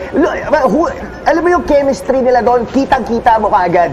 Aura Cignal pa rin tayo, but this is already game 2 at number 4 na. Makikita naman natin dito, ito ata yung nahuli ang show, pero makakapasok siya. Makakapag-reverse siya dito ng set na napakaganda. Ang daming natamaan. That's just like the wombo combo of your dreams para sa Cignal Ultra. For sure. Ginulat tayo ni Keke that he could be able to play in this high caliber ng show. Going into number 3 natin mga kaibigan. Still, Cignal Ultra versus Aura-PH. So, ito na yung yung parang comeback potential probably for the Cignal Ultra. Kaso nga lang yung onslaught na binigay dito ng Aura-PH, talagang hindi na, kinulang na talaga dito ng firepower ang Cignal Ultra to get back on this game. And this only states na yung alam ng Aura PH, yung talaga literally their winning condition, talagang alam, kaya na nila tapusin. Look at that, going inside out of the backlinks doon ng Cignal Ultra. Dito nasilyado ng kanila ang pagkapanalo. Kitang-kita pa nga dito sa moment of victory nila na talaga nag-celebrate sila. Yeah. Pero pasok tayo sa number 1 still. Aura versus Cignal here. Ano bang nangyari dito? Napakagandang Zaman Force plus the kickback to set it all up. Pero I feel like that's just not the play yet. Tuloy-tuloy pa yung action natin dito. Benny Cutie in the backline. Makakahabol ata siya dito. That's kill after kill. Look at the Benedetta. Walang nakapansin. And this is just Aura PH. Getting kill after kill na. Exactly. Yung ginawa ni Benny Cutie doon was just to buy time para umabot doon yung Benedetta and get that maniac. Pero, wow, those, well-deserved yung number 1 spot na yon. Sobra. It's crazy how all of the plays are actually from that matchup. It was just the best of 3, 2 games, pero ito sasabihin ko sa Cignal Ultra, even if they did get swept, ang dami nilang TikTok moments, ang daming highlight plays. Specifically KK Dot. Let's check out what's going to be happening tomorrow here at MPL Philippines Week 4 Day 2. Cignal Ultra, back-to-back matchup. They're going to be playing against Onyx and Work. Kasama nila sa Group A, and then we'll be closing up strong with Omega versus Execration. Uomi, any favorites here? What are you looking forward to? Man, I don't want to focus on my favorites. I want to focus that Cignal Ultra will be playing 2 matches back-to-back against Work Auster Force and Onyx PH, both of which have great games already. Cignal Ultra, they have a lot to prove tomorrow. I mean, yeah, like what Omi said, no, sa Cignal Ultra ka talaga mamata dito sa araw. I mean, in Friday. I think this is the first time yata namang mangyayari ng back-to-back yung game. Tapos, yung tagline nila is kalmado. Yun yung malaking tanong, paano magiging kalmado bukas ang Cignal Ultra? Well, I think everyone has something to look forward to tomorrow, and I for sure am excited. Nanggigigil na ako, and y'all know what I'm talking about. As we continue to deal with the COVID-19 pandemic, we encourage everyone to follow the government's health and safety protocols. This includes practicing social distancing, wearing of face masks and face shields, sanitizing, proper hand washing, and staying home as much as possible. Let's all do our part to stay safe and help stop COVID-19. MPL Philippines Season 7 is presented by Smart, the official tournament telco partner of the MPL. Free to game great with Smart free games for all. Ako nga pala si Leo, naglilingkod bilang inyong host sa araw na ito. Tomorrow, Marakino will be back on behalf of all our broadcasters, Rob and Uomi, and everyone part of the production team and everyone working to make MPL Philippines possible. Maraming salamat po. We'll see you tomorrow.